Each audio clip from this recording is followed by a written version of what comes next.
বিসমিল্লাহির রহমানির রহিম। পরম করুণাময় ও অসীম দয়ালু আল্লাহর নামে শুরু।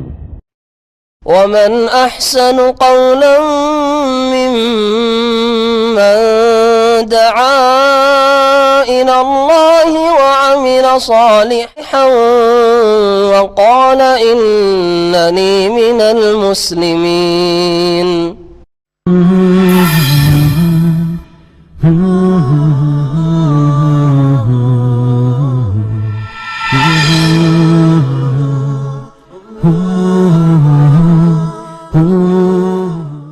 أعوذ بالله من الشيطان الرجيم.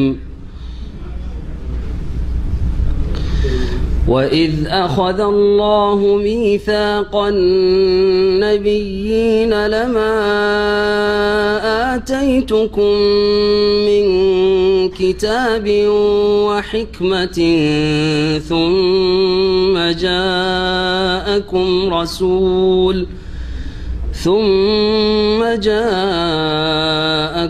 رسول مصدق لما معكم لتؤمنن به ولتنصرنه قال أأقررتم وأخذتم على ذلكم إصري قالوا أقررنا قال فاشهدوا وأنا معكم من الشاهدين فمن تولى بعد ذلك فأولئك هم الفاسقون. أفغير دين الله يبغون وله أسلم من في السماوات والأرض طوعا وكرها وإليه يرجعون. قل آمنا بالله وما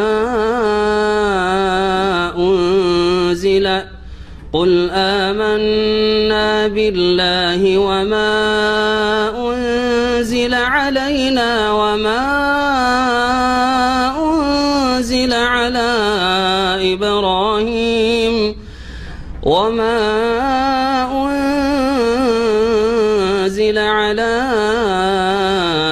إبراهيم وإسماعيل وإسحاق ويعقوب والأسباط وما أوتي موسى وعيسى والنبيون من ربهم لا نفرق بين أحد منهم ونحن له مسلمون. ومن يبتغ غير الإسلام دينا فلن يقبل منه وهو في الآخرة من الخاسرين. كيف يهدي الله قوما كفروا بعد إيمانهم وشهدوا أن الرسول حق وجاءهم البينات والله لا يهدي القوم الظالمين. أولئك جزاؤهم أن عليهم لعنة الله والملائكة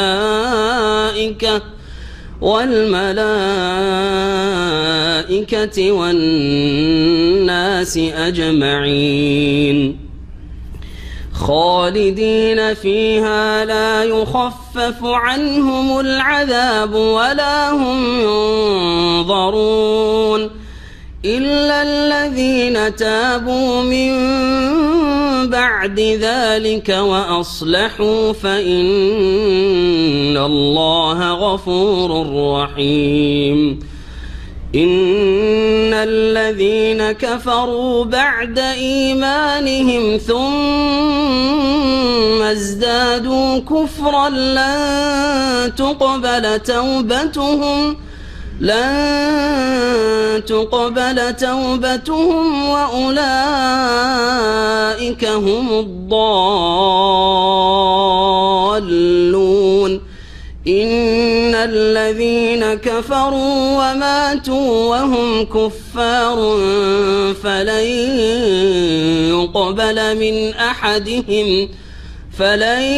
يقبل من أحدهم ملء الأرض ذهبا ولو افتدى به أولئك لهم عذاب أليم وما لهم من ناصرين لن تنالوا البر حتى تنفقوا مما تحبون وما تنفقوا من شيء فإن الله به عليم كل الطعام كان حلا لبني إسرائيل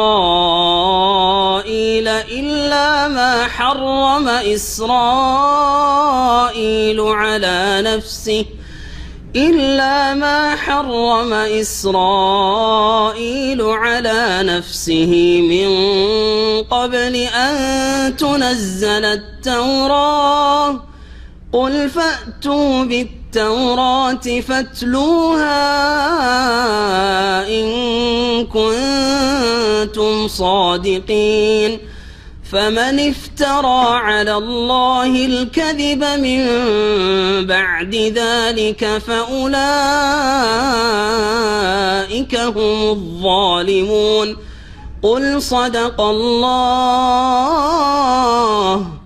فاتبعوا ملة إبراهيم حنيفا وما كان من المشركين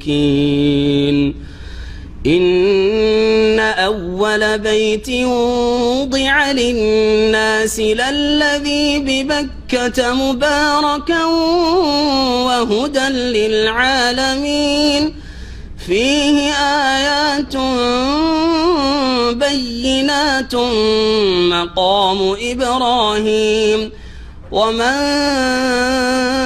دخله كان آمنا ولله على الناس حج البيت من استطاع إليه سبيلا ومن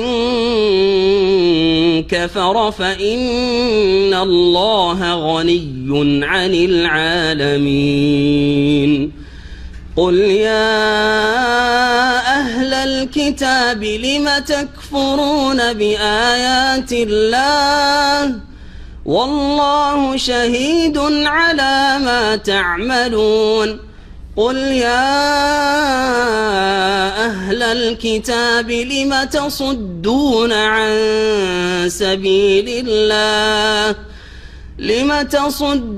عن سبيل الله من آمن تبغونها عوجا وأنتم شهداء وما الله بغافل عما تعملون يا أيها الذين آمنوا إن تطيعوا فريقا من الذين أوتوا الكتاب يردوكم بعد إيمانكم كافرين وكيف تكفرون وأنتم تتلى عليكم آيات الله وكيف تكفرون وأنتم تتلى عليكم آيات الله وفيكم رسوله ومن يعتصم بالله فقد هدي إلى صراط مستقيم. بسم الله الرحمن الرحيم الحمد لله رب العالمين والصلاة والسلام على سيد المرسلين نبينا محمد وعلى آله وصحبه أجمعين أما بعد فأعوذ بالله من الشيطان الرجيم وإذ أخذ الله ميثاق النبيين لما آتيتكم من كتاب وحكمة ثم جاءكم رسول مصدق لما معكم لتؤمنن به ولتنصرنه قال أقررتم وأخذتم على ذلكم إسري قالوا أقررنا قال فاشهدوا وأنا معكم من الشاهدين। মহান আল্লাহর সমস্ত প্রশংসা যে আল্লাহ পাক রব্বুল আলামিন আমাদের সৃষ্টি করেছেন এবং আমাদের হেদায়েতের জন্য আম্বিয়া রসুলগণকে যুগে যুগে প্রেরণ করেছেন। শেষ রাসূল মুহাম্মদ সাল্লাল্লাহু আলাইহি ওয়াসাল্লামকে আল্লাহ রাব্বুল আলামিন সমস্ত মানুষের হেদায়েতের জন্য, সঠিক রাস্তা দেখানোর জন্য মহান আল্লাহ প্রেরণ করেছেন এবং প্রত্যেক নবী রসুলকে তাদের যুগে এই নির্দেশ দান করেছেন, উপদেশ দিয়েছেন যে শেষ রাসূল আগমন করলে তোমরা নিজেরা তোমাদের জীবদ্দশায় যদি তার আবির্ভাব হয় তাহলে তার প্রতি ঈমান নিয়ে আসবে এবং তোমাদের নিজ নিজ উম্মতকে তোমরা এই শিক্ষা দেবে যে শেষ রাসূল আসলে তারা যেন ঈমান নিয়ে আসে, শেষ রাসূলকে বিশ্বাস করে। সালাত এবং সালাম সেই শেষ রাসূল খাতামুন নবীন সাইয়্যিদুল মুরসালিন মুহাম্মদুর রাসূলুল্লাহ সাল্লাল্লাহু আলাইহি সাল্লামের উপর, যিনি রাহমাতুল লিল আলামিন, যার রহমত মানব জিন এবং সমস্ত পশু পাখিকে শামিল। আজকে তাফসীর করব সূরা আলে ইমরান আয়াত নম্বর 81 থেকে। মহান আল্লাহ এখানে তিনি যে নবী রসুলগণের কাছ থেকে প্রতিশ্রুতি নিয়েছেন, তাদের সাথে অকাট্য ওয়াদা নিয়েছেন, যে বিষয়টি সম্পর্কে সেই বিষয়টি এখানে মহান আল্লাহ বর্ণনা করেছেন। ওয়াইদ আখাযাল্লাহু মিসাকান নাবিয়্যিন, স্মরণ করো যখন মহান আল্লাহ গ্রহণ করেছেন নবীগণের অকাট্য চুক্তি, নবী রসুলদের থেকে শক্ত প্রতিশ্রুতি। কি বিষয়ে? লামা আতাইতুকুম মিন কিতাবি ওয়া হিকমাহ, তোমাদেরকে যে কোনো কিতাব এবং প্রজ্ঞা দান করি না কেন, যে কোনো নবী রসুলকে যাকে আল্লাহ রাব্বুল আলামিন গ্রন্থ দান করেছেন আসমানি, যেমন মূসা আলাইহিস সালামকে তাওরাত দিয়েছেন, ঈসা আলাইহিস সালামকে ইনজিল দিয়েছেন, দাউদ আলাইহিস সালামকে জবুর দিয়েছেন, ইব্রাহিম আলাইহিস সালামকে সহিফা দান করেছেন, সুহুফে ইব্রাহিম। আর যাদের নাম জানি না এবং ওইসব নবী রসুলগণের প্রতি যেসব কিতাব হয়তো নাজিল হয়েছে আমাদের জানার নেই, সেগুলিও আমরা বিশ্বাস করি, কারণ অল্প কিছু নবী রসুলগণের কাহিনী মহান আল্লাহ বর্ণনা করেছেন। অধিকাংশ আম্বিয়া রসুলগণের কাহিনী আল্লাহ বর্ণনা করেননি। এই বিষয়টিও কোরআন কারীমে 2টি জায়গায় বর্ণিত হয়েছে। তোমাদেরকে যে কোনো কিতাব এবং প্রজ্ঞা দান করি না কেন? কিতাব হচ্ছে আসমানি কিতাব গ্রন্থ, আর হিকমা হচ্ছে দ্বীনের জ্ঞান অথবা নবুয়াত, রিসালাত, বিভিন্ন তাফসীর করা হয়েছে। সুম্মা জাআকুম রাসূলুন, অতঃপর তোমাদের কাছে কোন রাসূলের যদি আগমন ঘটে, কোন রাসূলের আগমন ঘটে, এই রাসূল বলতে কোন বিশেষ রাসূলকে বোঝানো হয়েছে না যে কোনো নবী রাসূল আসার কথা বলা হয়েছে। এই মর্মে মুফাসসিরিনগণের 2টি মত রয়েছে, আর 2টির মধ্যে তেমন কোনো বিরোধ নেই।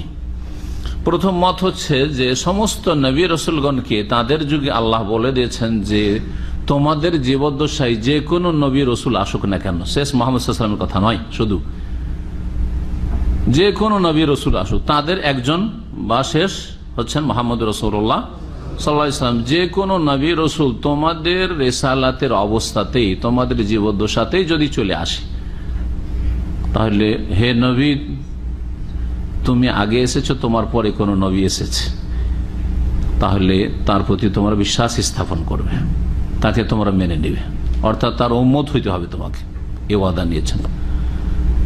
আর যদি তোমাদের জীবদ্দশায় না আসে, এখানে মনে রাখতে হবে যে এমনও যুগ এসেছে মানব জাতির ইতিহাসে যখন এক জামানাতে কয়েক নবী থেকেছেন। হ্যাঁ, ইয়াহিয়া, ঈসা আলাইহিস সালাম একই যুগের সব নবী, এক যুগে একাধিক নবী থেকেছেন। তো একজন নবী আর একজন নবীর রিসালাত নবুয়াতকে মেনে নেবে, তার প্রতি বিশ্বাস স্থাপন করবে। আর এ কথা এখানে শেখানোর উদ্দেশ্য যে তোমাদের ইন্তেকালের পরে তোমাদের উম্মতরা যাতে করে কোন নবী রসুল আসলে অস্বীকার না করে, অমান্য না করে। কোন নবী আসলে এই কথা না বলে যে আমাদের তো নবী আছে, আমরা তমুক নবীকে বিশ্বাস করি, তার নবীর নিয়ে আসা দিন মানি, এই মানব না এই নবীকে, এই কথা বলা চলবে না। যে কোনো নবী ভবিষ্যতে আসলে হে নবী, প্রত্যেক নবীকে আল্লাহ সম্বোধন করেছেন এবং তাদের সাথে এই চুক্তি নিয়েছেন, তুমিও মেনে নিবে তোমার জীবদ্দশা আসলে, আর তোমার উম্মতরাও যাতে করে মেনে নেই। তাহলে এই ব্যাপক অর্থপূর্ণ তাফসীর করলে যে কোনো নবী রসুল কথা চলে আসে, তার মধ্যে শেষ রসুল, এমনকি শেষ রসুলও যদি চলে আসে, হে নবীরা তোমাদের যুগে অথবা তোমাদের উম্মতের যুগে, হে মুসা হে ঈসা তোমাদের উম্মতের কাছে, ইহুদি খ্রিস্টানদের কাছে, তাহলে তারা যেন ঈমান নিয়ে আসে। অন্য নবীরাও শামিল, শেষ রাসূল সাল্লাল্লাহু আলাইহি ওয়াসাল্লাম এই তাফসীরে শামিল। আর আরেকটি অর্থ হচ্ছে যে না, বিশেষ করে সুম্মা জাআকুম রাসূলুন মান রাসূলুন খাস, বিশেষ নবী অর্থাৎ তিনি শেষ নবী মুহাম্মদ রাসূলুল্লাহ সাল্লাল্লাহু আলাইহি ওয়াসাল্লাম, যার ভবিষ্যৎবাণী প্রত্যেকটি আসমানি কিতাবে ঐশী গ্রন্থে করা হয়েছে। প্রত্যেক নবী রাসূলগণ নিজ নিজ উম্মতকে ভবিষ্যৎবাণী করে জানিয়ে দিয়েছেন, সতর্ক করে দিয়েছেন যে খবরদার অস্বীকার করবেন না, আমাদের পরে এক শেষ নবী আসছেন। যেমন সূরা সফে রয়েছে, হ্যাঁ, ঈসা আলাইহিস সালাম বলছেন অবিবাশশিরাম বিরাসূলিন ইয়াতি মিন বাদি ইসমুহু আহমদ, আমি সুসংবাদ দিচ্ছি এমন এক রাসূলের যে আসবে আমার পরে, তার নাম হবে আহমদ, মুহাম্মদ, এগুলি তার নাম। এই দুটি তাফসীর সালাফ থেকে বর্ণিত। এই মর্মে আব্দুল্লাহ বিন আব্বাস রাদিয়াল্লাহু তাআলা আনহুমা থেকে এবং আলী বিন আবি তালিব রাদিয়াল্লাহু তাআলা আনহু থেকে বর্ণিত হাদিস রয়েছে, মা বাসাল্লাহু নাবিয়্যাম মিনাল আম্বিয়া, যে কোন নবীকে আল্লাহ প্রেরণ করেছেন, ইল্লা আখাযা আলাইহিল মিসাক, সমস্ত নবীর সাথে এই অকাট্য চুক্তি নিয়েছেন, লাইন বয়সা মুহাম্মদ, লাইন বাসা মুহাম্মাদান, যদি আল্লাহ রাব্বুল আলামিন মুহাম্মদ সাল্লাল্লাহু আলাইহি ওয়াসাল্লামকে পাঠান, ওয়া হুয়া হাইয়ুন, হে নবী তোমার জীবদ্দশায়, তোমার বেঁচে থাকা অবস্থায়, লা ইউমিনান্না বিহি ওয়া লা ইয়ানসুরান্নাহ, সে নবীও তার প্রতি ঈমান নিয়ে আসবে এবং তার সাহায্য করবে, এবং তার উম্মতরাও তার প্রতি ঈমান নিয়ে আসবে এবং তাকে সাহায্য করবে। ও আমারাহু আন ইয়াখুযাল মিসাক আলা উম্মতিহি, এবং এই চুক্তি প্রত্যেক নবীকে নিজ নিজ উম্মতের কাছ থেকে নিতে বলেছেন, নিজ নিজ উম্মতকে তাদের কাছে স্বীকারোক্তি নিতে বলেছেন, যে নিজের নিজের উম্মতকে স্বীকার করিয়ে নেবে। তাহলে প্রত্যেক নবী তার সাথী সঙ্গী, তার উম্মত মানে তার সাথী সঙ্গী, তার জীবদ্দশায় আর সাথী সঙ্গী হাওয়ারি ঈসা আলাইহিস সালামের, মুসা আলাইহিস সালামের সাথী সঙ্গী, তাদের কাছ থেকে ওয়াদা নিয়েছেন যে তারা ঈমান, লাইন বয়সা মুহাম্মাদুন ওয়া হুম আহিয়াউন, তোমাদের বেঁচে থাকা অবস্থায় যদি মুহাম্মদ সাল্লাল্লাহু আলাইহি সাল্লামের আবির্ভাব ঘটে, লা ইউমিনুন্না বিহি ওয়া লা ইয়ানসুরুন্নাহ, অবশ্যই তারা ঈমান নিয়ে আসবে এবং তার সাহায্য করবে। এই তাফসীর একজন সাহাবায়ে কেরাম এবং অনেক তাবেঈন থেকে বর্ণিত। মহান আল্লাহ বলছেন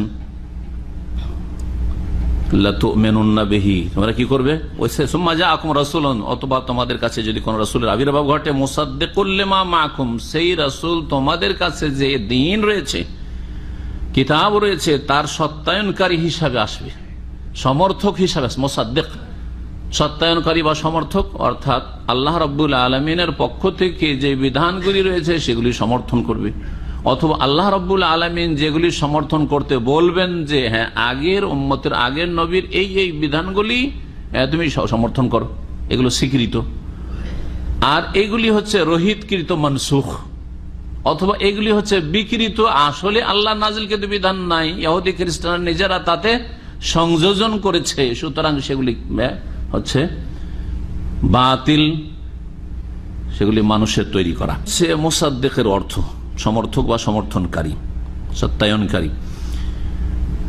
লা তুমিনুন্না বিহি, যখন কোন নবী এসে তোমাদের কাছে যে আদর্শ রয়েছে তার সত্যায়ন করবে, সমর্থন করবে, তোমরা অবশ্যই তার প্রতি ঈমান নিয়ে আসবে। ওয়া লা তানসুরুন্নাহ, শুধু ঈমান নিয়ে আসা নয়, বরং তোমাদের উপর তার সাহায্য করাও ফরজ, সে নবীর পাশে দাঁড়াবে। কালা, প্রত্যেক নবী বলেছেন আকরারতুম, আল্লাহ রাব্বুল আলামিন প্রত্যেক নবীকে বলেছেন আকরারতুম, তোমরা কি এই অঙ্গীকার করলে, ইকরার করলে, ওয়া আখাযতুম আলা যালিকুম ইসরি, এবং এর উপর তোমরা তোমাদের চুক্তি গ্রহণ করলে। ইসরুন মানে এখানে চুক্তি, আহদুন ওয়া মিসাকুন। ইসরুনের শাব্দিক অর্থ হয় বোঝা, যেমন এই শব্দটি কোরআনে কারীমের আর এক জায়গায় আছে, কে বলতে পারেন? কোরআনে কারীমে এক জায়গায় ইসর, বরং দুই জায়গায় আছে, তার মধ্যে একটি জায়গায় একটি দুয়াতে আছে। দোয়া অনেকের মুখস্থ আছে, কোরআনী দোয়া। সূরা বাকারা লাস্টে মাশাআল্লাহ, রব্বানা লা তুআখিযনা ইন নাসিনা আও আখতানা রব্বানা ওয়ালা তাহমিল আলাইনা ইসরান। এই যে ইসরান, আমাদের ওপর বোঝা চাপিয়ে দিও না। লা তাহমিল আলাইনা ইসরান, ইসরান মানে সিকলান, বোঝা চাপিয়ে দিও না। ওয়ায়াদাউ আনহুম ইসরাহুম ওয়াল আগলাল আল্লাতী কানাত আলাইহিম, আরেক জায়গায় রয়েছে ইসরাহুম। তাদের নবী মুহাম্মদ রাসূলুল্লাহ সাল্লাল্লাহু আলাইহি সাল্লাম যে ইহুদি খ্রিস্টানদের উপর বোঝা তারা নিজেরা চাপিয়ে নিয়েছে, তাদের পণ্ডিত পুরোহিতরা চাপিয়ে দিয়েছে। হ্যাঁ, মানুষের তৈরি করা ধর্ম অনেক বোঝা চাপিয়ে দেয়নি আপনাদের ওপর? আপনাদের বিদাতি মোল্লারা চাপাই নাই? হ্যাঁ, বাপ মরলে কতগুলি ফর্মালিটি আছে, বাপের খানা দানা দিতে হবে, ভোজ দিতে হবে, 2-4-5 লাখ টাকা ধসবে ওতে। এই বোঝা চাপাইনি বিদাতি মোল্লারা? এইরকম ইহুদি মোল্লারাও, হ্যাঁ, খ্রিস্টান মোল্লারাও অনেক কিছু চাপিয়েছে তাদের পণ্ডিত পুরোহিতরা, তাদের আহবার রহবানরা তাদের রচিত মন গড়া ধর্ম চাপিয়ে দিয়েছে জাতির ওপর। মুসলিম সমাজ কত যে এরকম ধর্মকর্ম চাপিয়ে দিয়েছে, বিবাহ শাদীর ক্ষেত্রে বহু বোঝা চাপিয়ে দিয়েছে, সমাজ চাপিয়েছে, না হয় মৌলবী মোল্লারা চাপিয়েছে। চুপ থেকে নীরবতার কারণে বোবা, হক কথা বলে না, বেদাতকে বেদাত বলে না, কুসংস্কারকে কুসংস্কার বলে না, ইসলামিক বিবাহের ব্যবস্থা করে না, তা চলছে, চলতে দাও। এইভাবে কত বোঝা, কোরআন খানি করাইতে হবে, মোল্লাদেরকে ডেকে পড়াইতে হবে, কোরআন খতম করাইতে বসাইতে হবে, হ্যাঁ, মিলাদ পড়াইতে হবে, ওরস মাজারে যেতে হবে, মাজারে চাঁদা দিতে হবে, সব বোঝা আর বোঝা, একটিও বোঝা আল্লাহ চাপাননি। সব এগুলো হচ্ছে পণ্ডিত পুরোহিতদের চাপানো বোঝা। প্রত্যেক যুগে যারা ধর্ম ব্যবসা করেছে, আল্লাহ নাজকৃত ধর্মকে বাদ দিয়ে, আল্লাহর নাজলকৃত ওহীকে উপেক্ষা করেছে, খেয়াল খুশি ধর্ম তারা কর্ম করেছে, তারা নিজেদের উপর বেশ কিছু বোঝা নিজেরাই চাপিয়ে নিয়েছে, অথবা তাদের পণ্ডিত পুরোহিতরা চাপিয়েছে, তাদের মোল্লারা চাপিয়েছে। মযহাব ফরজ হয়ে গেছে, কিছু করেন না করেন মযহাব ফরজ, 130 ফরজ মোল্লারা চাপাইনি? কোথায় আছে, কোন আয়াত আছে, কোন হাদিস আছে 130 ফরজ? একটু দেখান তো। হ্যাঁ, 4 মযহাব 4 ফরজ, আবার একটা মানে কি করে 4 ফরজ আদায় হয়? 4 ফরজ তো 4টা মানতে হয়, 130-এর মধ্যে লিখছে যে 4টা ফরজ, তো 4টে মানতে হবে, তাই না? না 4 ফরজ একটা মানলেই চলে? 5 ওয়াক্ত নামাজ 5 ফরজ, তাই না? তাহলে 5টা মানতে হবে, 1 ওয়াক্ত পড়লেই চলবে? 5 ফরজই 5 ওয়াক্ত নামাজ পড়তে হবে, ঠিক না? দেখছেন যুক্তি, মানুষের তৈরি করা ধর্মকর্মের অবস্থা। 4 মযহাব 4 ফরজ, কিন্তু হানাফি থেকে বেরোবেন না। হ্যাঁ, আমিন জোরে বলা যাবে না, ওটা শাফি মযহাব, ওটাও তো মযহাব। আমিন জোরে বলা ওটা তো মযহাব। রফায়দান করাও তো শাফি মযহাব, হাম্বলি মযহাব, মালিকি মযহাব। শুধু রফায়দান কেন করতে দেবে না, তাই না? বুকের উপর হাত বাঁধাও তো মযহাব। তোমার হানাফি মযহাব নাই, কিন্তু শাফি মযহাব, মালিকি মযহাব বা কিছু অন্য মযহাব, কেন করতে দেবে না এগুলো? সূরা ফাতিহা পড়াও, না পড়লে নামাজ হয় না, এটাও তো মযহাব, বরং এটাই মেজরিটি আলেমদের মযহাব। কেন করতে দাও না? না না না, সূরা ফাতিহা পড়া চলবে না, মুখে আগুন দেওয়া হবে। আউযুবিল্লাহ, জাল হাদিস। সূরা ফাতিহা পড়লে এত বড় অপরাধ করলো যে নাকি কিয়ামতের দিনে মুখে আগুন দেওয়া হবে। শুনেছেন কোনদিন? বিদাতি মোল্লাদের কাছ থেকে, পণ্ডিত পুরোহিতদের কাছ থেকে শুনবেন। এইরকম কত যে বোঝা চাপিয়ে দিয়েছে, আল্লাহ চাপাননি। এগুলোকে ইসর বলা হয়েছে। নবী মুহাম্মদ রাসূলুল্লাহ এই বোঝাগুলি ইহুদি খ্রিস্টানদের উপর থেকে উঠাবার জন্য এসেছিলেন, যে বোঝা আবার বিদাতি মোল্লা আপনাদের উপর চাপিয়ে দিয়েছে। কোরআন এবং হাদিস মানা ফরজ, ওহী মানা ফরজ, আল্লাহ এবং রাসূলের আনুগত্য করা ফরজ। হ্যাঁ, কোন ইমামের আলেমের অন্ধ অনুসরণ তাকলিদ ফরজ নাই। কোরআন এবং হাদিসের সাথে যেই কথাগুলি কোন ইমামের আলেমের মিলবে সেগুলি মানা ফরজ, কারণ সেগুলি তার কথা নয়, সেগুলি কার কথা? কোরআন সুন্নাহর কথা, ওহীর কথা, সেই জন্য মানা ফরজ। ইত্তাবে মা ইউহা ইলাইক, যা ওহী করা হয়েছে তা ফলো করা ফরজ। বলছিলাম বোঝার কথা। তো বোঝা, এখানে বোঝার অর্থ কিন্তু নাই। আমাদের এই আয়াতের তাফসীরে কি বললাম? ইসরুন মানে কি বললাম? চুক্তি। হ্যাঁ, যা চুক্তি বলেছে, চুক্তি। হ্যাঁ, ওয়া আখাযতুম আলা যালিকুম ইসরি, আর এই কথার উপর তোমরা আমার চুক্তি গ্রহণ করলে তো। আল্লাহ স্বীকার করাচ্ছেন নবীদেরকে। ইসরি মানে হচ্ছে চুক্তি। হ্যাঁ, মানুষের সাথে চুক্তি করে তার চুক্তির উপর অটল থাকা হালকা লাগে না ভারী লাগে?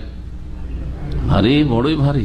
হ্যাঁ, চুক্তির ওপর আবদ্ধ থাকা, অটল থাকা, যে চুক্তি হয়েছে, যে প্রমিস হয়েছে, যে ওয়াদা হয়েছে, প্রতিশ্রুতি হয়েছে, যে তার উপর প্রতিষ্ঠিত থাকা, এই তো চারটে ব্যাপার নয়।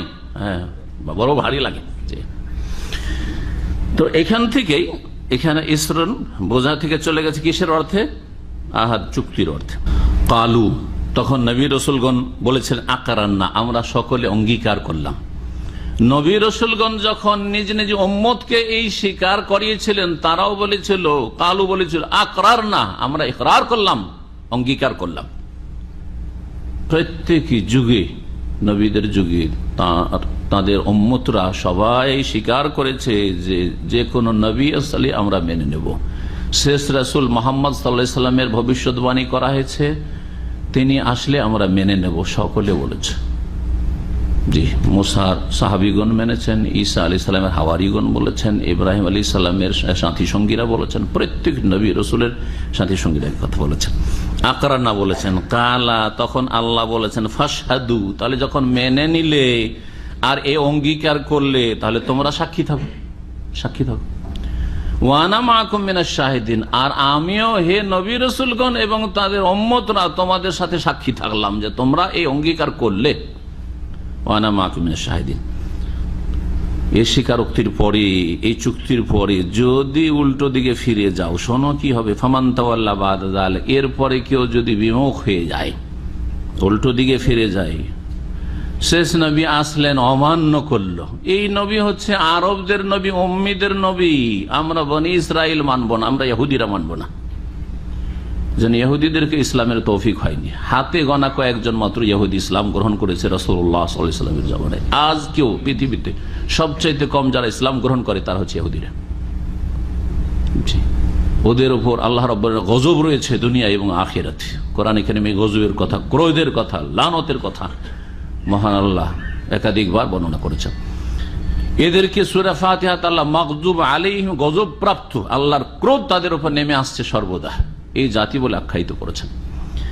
সুতরাং প্রতারিত হবেন না যে পৃথিবীতে ইহুদিদের দাপট চলবে, মুসলিমকে দাঁড়াতে হবে, তাহলে ইহুদিরা নিশ্চিহ্ন হয়ে যাবে। কিন্তু আজকে মুসলিম, আল্লাহ পাক রব্বুল আলামিন হিদায়াত দান করেন মুসলিমদেরকে, দিনের দিকে ফিরে আসার তৌফিক দান করেন, সত্যিকার মুসলিম হওয়ার তৌফিক দান করেন। ফামান তাওয়াল্লা বাদা যালিকা, এরপরে যারা ফিরে যাবে, ফাউলাইকা হুমুল ফাসিকুন, তারাই হচ্ছে সত্যত্যাগী, পাপাচারী।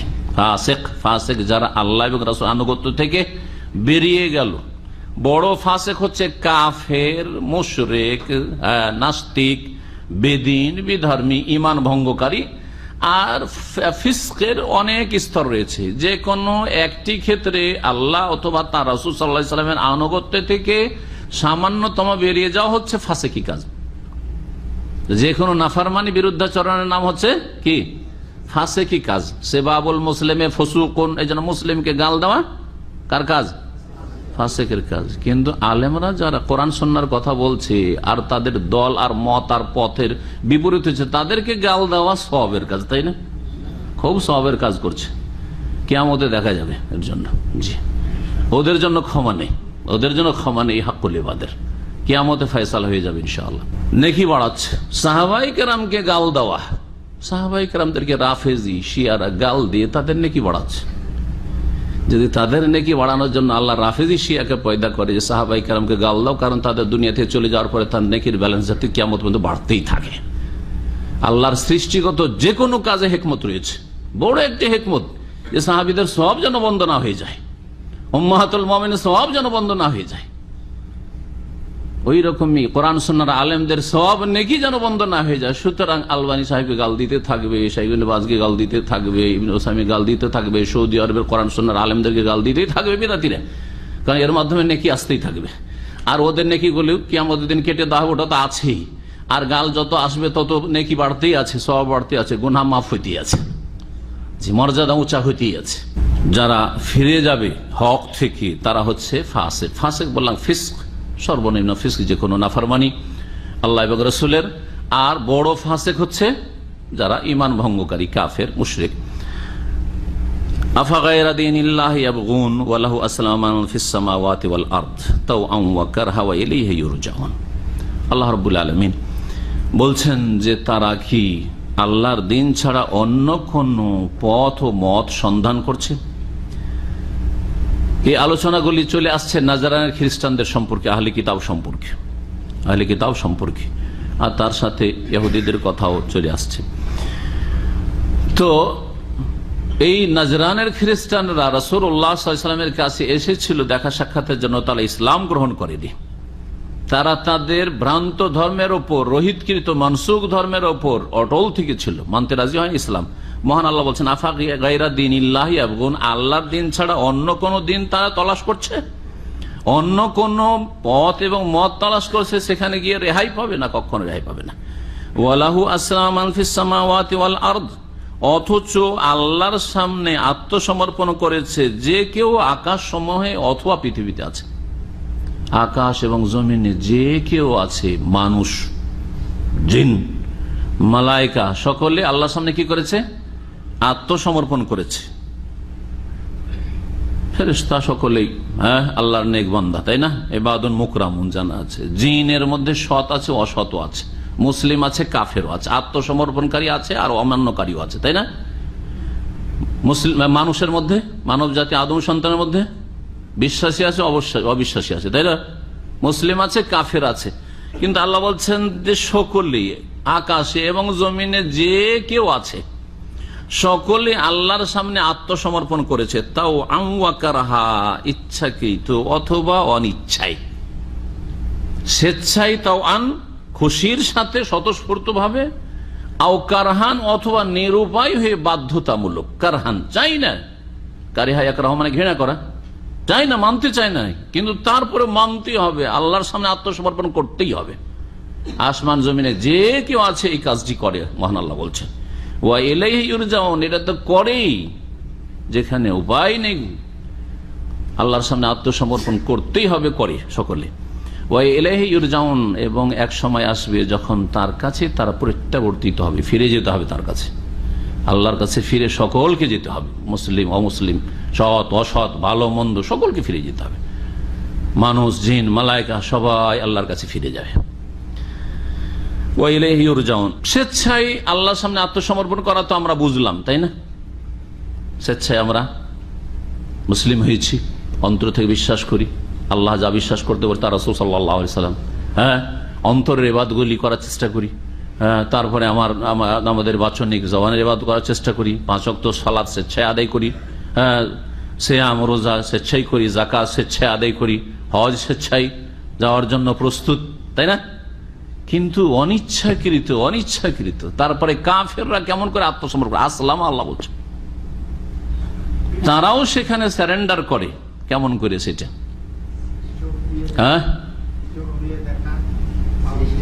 এইভাবে না বুঝে বলেন যে একটা হচ্ছে বিধানগত বিষয়, একটা হচ্ছে সৃষ্টিগত বিষয়, আমরে কওনি আর আমরে শারঈ। আমরে শারঈ বিধানগত বিষয়ে তারা অমান্য করে, অস্বীকার করে, কালেমা শাহাদাত লা ইলাহা ইল্লাল্লাহ সাক্ষ্য প্রদান করবে না, তাওহীদ মানবে না, তাই না? রিসালাত মানবে না, 5 ওয়াক্ত সালাত পড়বে না, অথচ জাতি তো মুসলিম। তাহলে এখানে দিনের ক্ষেত্রে, বিধানের ক্ষেত্রে কি করছে? অস্বীকার করছে, অমান্য করছে, অথবা অবহেলা করছে, পরিত্যাগ করছে। কিন্তু সৃষ্টিগত বিষয় আমরে কওনি, যেগুলি সৃষ্টিগত বিষয় আল্লাহ যাকে যেইভাবে সৃষ্টি করেছেন তার বিপরীত হওয়ার ক্ষমতা আছে। নাস্তিককে আল্লাহ কালো কুৎসিত করেছেন আর একবারে বেঁটে খাটো করেছেন, ও পারবে লম্বা হইতে? ওর বাপের ক্ষমতা আছে? সারা পৃথিবীর নাস্তিক এক হয়ে আমরা সবাই লম্বা হয়ে যাবো, ইচ্ছা মতো সবাই স্মার্ট হয়ে যাবো। নিগ্রো নাস্তিক আমরা সব কি হয়ে যাব? শ্বেতাঙ্গ হয়ে যাব, কালোগুলি সব কি হয়ে যাব? সাদা হয়ে যাব। ক্ষমতা আছে? পারবে না। সুস্থতা আর অসুস্থতা, এগুলো হচ্ছে আল্লাহ পাকের সৃষ্টিগত বিধান। কাকে আল্লাহ কতদিন সুস্থ রাখবেন আর কখন বিছানায় ফেলবেন, কখন মৃত্যুর মুখে পৌঁছে দিবেন, আল্লাহর সৃষ্টিগত বিষয় আমরে কওনি। এর সামনে মুসলিম অমুসলিম, সৎ অসৎ সকলে সারেন্ডার করছে, ঠিক কিনা? করে না? ক্ষমতা আছে কোন নাস্তিকের যে আমি যেমন নামাজ পড়ি না তেমন আমি আল্লাহ অসুস্থ করছি, আমি অসুস্থ হব না, অসুস্থ হব না আমি, আমার ঘুম আমার কন্ট্রোলে, আমি ঘুমাবো না আমি ইচ্ছা, অনিচ্ছাকৃত ঘুম চলে আসছে, সৃষ্টিগত আল্লাহ পাকের অর্ডার, তোর ঘুম আসবে, এখন ঘুমাইতে হবে, তাই না? কিছুক্ষণ হয়তো থেমে রাখবে, তারপরে আর উপায় নেই। গাড়ি চালিয়েছেন, এরকম অবস্থায় যারা গাড়ি চালান, চেষ্টা করছেন কত মানে চোখকে ধরে রাখবো, তারপরও বন্ধ হয়ে যাচ্ছে। জি হ্যাঁ, তো আল্লাহ পাক রব্বুল আলমিনের সৃষ্টিগত বিধানের সামনে আসমান জমিনের সকলেই সারেন্ডার করে, আসলামা, আত্মসমর্পণ, উপায় নাই। আল্লাহ রাব্বুল আলামিনের এই আদেশ যদি অমান্য করতে পারতো তো কোনো কাফের মরতো না, আর মরতে চাইতো না, আর মরতে চাইবো না। ইয়াওয়াদ্দু আহাদুহুম লাউ ইউআম্মারু আলফা সানা, হাজার হাজার বছর বাঁচতে চায়, কোনোদিন মরতে চাইবে না। কত লোক লাইন লাগিয়ে আছে, এমপি হয়েছে, এখন সাধারণ একটা মিনিস্টার হয়েছে, এখন ক্যাবিনেটে পৌঁছবে, এখন আমি রাষ্ট্রপতি প্রধানমন্ত্রী হব, ও আগেই শেষ নাকি, রাজা হওয়ার স্বপ্ন শেষ। জি আছে না নাই? এগুলো সৃষ্টিগত বিধান, এখানে নিরুপায়, আল্লাহর সামনে আত্মসমর্পণ করতে হবে। এ হচ্ছে তাও আন আও কারহান। এই আয়াতের তাফসীর যখন বুঝে নেবেন তো এইরকম কয়েক জায়গায় কোরআনে কারীমে আয়াত রয়েছে, যেমন সূরা হজেও রয়েছে, জি আরো কয়েক জায়গায় রয়েছে। ওয়ালিল্লাহ, কোন জায়গায় ইয়াসজুদু দিয়ে আছে, সেজদা করে, হ্যাঁ ইচ্ছাই অনিচ্ছাই। আর কোন জায়গায় আছে কি আসলামা, এখানে যেমন আসলামা শব্দ দিয়ে আছে, যে এইভাবে। আর তো এই আয়াতগুলির তাফসীর ঠিক এইভাবে। বিধানগত বিষয় যেখানে তার স্বাধীনতা ক্ষমতা চলছে সেখানে আল্লাহর কথা অমান্য করছে, কিন্তু যেখানে স্বাধীনতা চলে না সেখানে উপায় নেই। সেখানে কেন পারো না? ওটাও করো, নিজের ইচ্ছা মতো চালাও তোমার লাইফকে। আমি এতদিন বাঁচবো, আমি আমার ব্যক্তি জীবনে স্বাধীন, শুধু নামাজের ক্ষেত্রে স্বাধীন, আমি স্বাধীনভাবে ইচ্ছা হলে পড়বো, না হলে পড়বো না। আমি শুধু ধর্মের ক্ষেত্রে স্বাধীন, আমি ইচ্ছা হলে ইসলাম গ্রহণ করলাম, না হলে করলাম না, আমাকে বলবেন না আপনি। শুধু এই ক্ষেত্রে, সুস্থ থাকার ক্ষেত্রে আমি স্বাধীন, বেঁচে থাকার ক্ষেত্রেও স্বাধীন, ধনী হওয়ার ক্ষেত্রেও স্বাধীন, হ্যাঁ বিপদমুক্ত থাকার ক্ষেত্রেও স্বাধীন, আমি দুর্ঘটনা মুক্ত থাকার ক্ষেত্রেও স্বাধীন। বলেন তো দেখি কেউ, কোন কাফের বলুক তো দেখি। হ্যাঁ আজকাল যে বলা হয়েছে বন্যা পরিস্থিতির মোকাবেলা করবে, লড়াই করবে তারা আল্লাহর বিরুদ্ধে, করো দেখি। হ্যাঁ শহর ডুবে যাচ্ছে, রাজধানী ডুবে যাচ্ছে, কোথায় মোকাবেলা তোমাদের, কোথায় মোকাবেলা? এইসব কথা কুফরিয়া কথা, আসলে কাফের নাস্তিকদের কথা। আমাদের কি ঘূর্ণিঝড়ের মোকাবেলা করতে হবে, হ্যাঁ আমাদের কি এই সুনামির মোকাবেলা করতে হবে? সব মোকাবেলা করবে, আল্লাহর সাথে মোকাবেলা করবে। এইখানে কি সারেন্ডার, আসলাম, একেবারে উপায় নেই। জি আল্লাহ যতদিন যেভাবে রাখতে চেয়েছেন ওইভাবেই তোমাকে থাকতে হবে। তারপরে মহান আল্লাহ বলছেন কুল আমান্না বিল্লাহ। এরপরে কুল আমান্না বিল্লাহ এর জন্য বলছেন যে এরা ফিরে গেল, ইহুদি খ্রিস্টান, এরা ইসলাম গ্রহণ করলো না। নাজারানি খ্রিস্টানরা, মদিনার ইহুদিরা ইসলাম গ্রহণ করলো না। তারা নিজের ধর্ম করো পছন্দ করে, যেটা তাদেরকে ভালো, প্রবৃত্তির অনুসারী। তারা যদি ঈমান না নিয়ে আসে তো আমাদের করণীয় কি, আমাদের ভূমিকা কি? কে ঈমান নিয়ে আসলো না, কে নামাজ পড়লো না, তাতে আমার দেখার কিছু নেই। আমার ভূমিকা হইতে হবে। আল্লাহ এই ভূমিকা শিখাচ্ছেন একজন মুসলিমকে, যে আপনার ভূমিকা কি। বল হে নবী, তুমি বলো নবীর ভূমিকা, নবীর উম্মতের ভূমিকা। আমান্না বিল্লাহ, আমরা তো আল্লাহর প্রতি ঈমান নিয়ে এসেছি। ওমা উনজিলা আলাইনা, আর যা আমাদের প্রতি নাযিল হয়েছে কোরআন কারীমের প্রতি ঈমান নিয়ে এসেছি। ওমা উনজিলা আলা ইব্রাহিম, ইব্রাহিম আলাইহিস সালামের প্রতি যা নাযিল হয়েছে সুহুফে ইব্রাহিম, তার প্রতি বিশ্বাস করি, আমরা তাকেও বিশ্বাস করি, তার কিতাবকেও বিশ্বাস করি। ও ইসমাইল, ইসমাইলের প্রতি যা নাযিল হয়েছে তাও বিশ্বাস করি, ইসহাকের প্রতি বিশ্বাস করি, ইয়াকুব আলাইহিস সালামকেও বিশ্বাস করি, সালাম জামিয়ান ওয়াল আসবাতি, আর বনি ইসরাইলদের বংশধরে যেসব নবী রাসূল এসেছেন তাদেরকেও বিশ্বাস করি, তাদের আদর্শ বিশ্বাস করি, তাদের অবিকৃত যে আদর্শ, আল্লাহ প্রদত্ত আদর্শ রয়েছে তা বিশ্বাস করি। আসবাত, আসবাত শব্দটির ব্যাখ্যা করি, আসবাত সিবতের বহু বচন, আসবাত সিবতের বহু বচন। সিবতের শাব্দিক অর্থ হচ্ছে নাতি। সিবতের শাব্দিক অর্থ কি? নাতি। হাফিদুন মানে নাতি হয়, কিন্তু এটা বাংলাদেশের অধিকাংশ অঞ্চলে ছেলের ছেলেকে কি বলা হয়? নাতি বলা, কিন্তু ছেলের ঘরের নাতি কি বলা হয়? হ্যাঁ, আমাদের রাজশাহী মালদহ অঞ্চলে আর গোপালগঞ্জের ভাইয়ের আছেন, ওরা পোতা বলে না, এই যে গোপালগঞ্জের ভাই পোতা, এটা ভালো। ছেলের ছেলে পোতা, পতিন, হ্যাঁ ছেলে মেয়ে, আর মেয়ের ছেলে মেয়ে নাতিন, নাতিন বা নাতনি। জি, পার্থক্য বোঝা যায় এটাতে, আমাদের ভাষাতে এটা আছে, তো বুঝতে সুবিধা। আরবিতে ঠিক ওই রকমের দুটো শব্দ আছে। হাফিদ জমা হচ্ছে আহফাদ বা হাফাদা, আল্লাহ হাফাদার কথা কোরআনে কারিমে, হ্যাঁ, পোতা পুতিনের কথা, হ্যাঁ, আগামী প্রজন্ম, নাতি নাতিনের কথা উল্লেখ করেছেন। হাফিদ মানে হচ্ছে ছেলের ছেলে মেয়ে, জি। আর সিবত হচ্ছে মেয়ের ছেলে মেয়ে, মেয়ের ছেলে মেয়ে। মুসনাদ আহমেদ হাদিস রয়েছে, তিরমিজি তো আছে, হাদিসটি হাসান আলবানী রাহিমাহুল্লাহ বলেছেন, নবী সাল্লাল্লাহু আলাইহি ওয়াসাল্লাম, হুসাইনুন মিন্নি ওয়া আনা মিনহু, হুসাইন আমার অংশ আর আমি তার অংশ। হুসাইনুন সিবতুম মিনাল আসবাতে, হুসাইন নাতিদের এক আমার নাতি। নাতি শব্দ এখানে মেয়ের ঘরে, তাই না? সিবতুন শব্দ ওখানে ব্যবহার করা হয়েছে। সিবত, তো সিবতের বহু বচন আসবাত। এখানে আসবাত বলতে আসবাত সিবতের অর্থ হচ্ছে নাতিরা, তাই না? নাতিরা। তো এখানে নাতিরা বলে কি বোঝানো হয়েছে? এখানে বোঝা হয়েছে বনি ইসরায়েলদের বংশধরকে, 12টি বংশকে বোঝানো হয়েছে। ইয়াকুব আলাইহিস সালামের ছেলেদের সংখ্যা কত ছিল? 12। তার একজন হচ্ছেন ইউসুফ আলাইহিস সালাম, আল্লাহর নবী। আর একজন তার আপন ভাই, যেটা বেনিয়ামিন, জি। আর 10 ভাই, যারা ষড়যন্ত্র করেছিল। ইউসুফ আলাইহিস সালামের ঘটনা আপনাদের জানা আছে, সূরা ইউসুফ পুরো কাহিনী আল্লাহ বর্ণনা করেছেন। হ্যাঁ, আহসানুল কাসাস, সর্বোত্তম কিসসা কাহিনী বলে আল্লাহ আখ্যায়িত করেছেন এই ঘটনাকে। সুবহানাল্লাহ, কত যে শিক্ষণীয় বিষয় রয়েছে। আল্লাহ যদি আপনাকে কোথাও পৌঁছাইতে চান, সারা দুনিয়া কিছু করতে পারবেন না। এই শিক্ষা ইউসুফ আলাইহিস সালামের জীবন থেকে পাবেন আপনি, এই শিক্ষা মুসা আলাইহিস সালামের জীবনী থেকে পাবেন। কিছু শিখেন। হ্যাঁ, এই কথাই যেমন আপনার শিক্ষা রয়েছে যে আমাকে আল্লাহ যদি কোথাও পৌঁছাইতে চান, কেউ রুখতে পারবে না, কেউ থামাতে পারবে না। ঠিক তেমন হিংসুকদের শিক্ষা রয়েছে, যারা হিংসা করে, যে হিংসা করে কোনো লাভ নেই। আরে বাবা, আমার ভাগ্যে যেটা আছে ওটাই মিলবে, আমি ওটা কেড়ে নিতে পারবো না। টাকা পয়সা হোক আর পদ হোক আর যাই হোক না কেন, দুনিয়ার আর আখিরাতে যাই হোক না কেন, ইমান হোক আর আমল হোক, কারো কেউ কেড়ে নিতে পারবো না, কমাতেও পারবো না। কেড়ে নেওয়া তো দূরের কথা। যেমন ইউসুফ আলাইহিস সালামের ভাইরা কমাইতে পারেনি, মুসা আলাইহিস সালামের ফেরাউন কমাইতে পারেনি, পেরেছে? সুবহানাল্লাহ।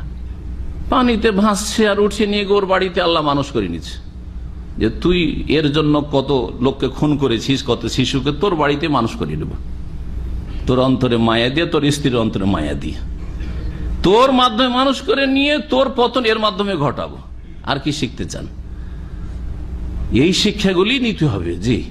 এতে নিজের জীবনটা সুন্দর হয়ে যাবে এবং আল্লাহ যা আপনার ভাগ্যে ফয়সালা করেছেন তাতে আপনি সন্তুষ্ট, পরিতুষ্টি আপনার তাতে হবে, সন্তুষ্ট হইতে পারবেন। আলহামদুলিল্লাহ, আল্লাহ যেটা আমার ভাগ্যে, এইটাই আমার, এটাই আমার। এখানে আমার যে রুজি শেষ, ফাইনাল এক্সিট লেগে গেছে, হাই হুতাশ করে লাভ না, এটা আমার শেষ, এটা আমার ভাগ্য, এতটুকু আমার ভাগ্যে ছিল। আমার হায়াত শেষ হয়ে গেছে, মত এখনই চলে এসছে, না হাহাকার অবস্থা নাই, এতটাই আমার ভাগ্যে ছিল। কারো কাছ থেকে 1 মিনিট কেড়েও নিতে পারবো না, আর কেউ দিতেও পারবে না আমাকে।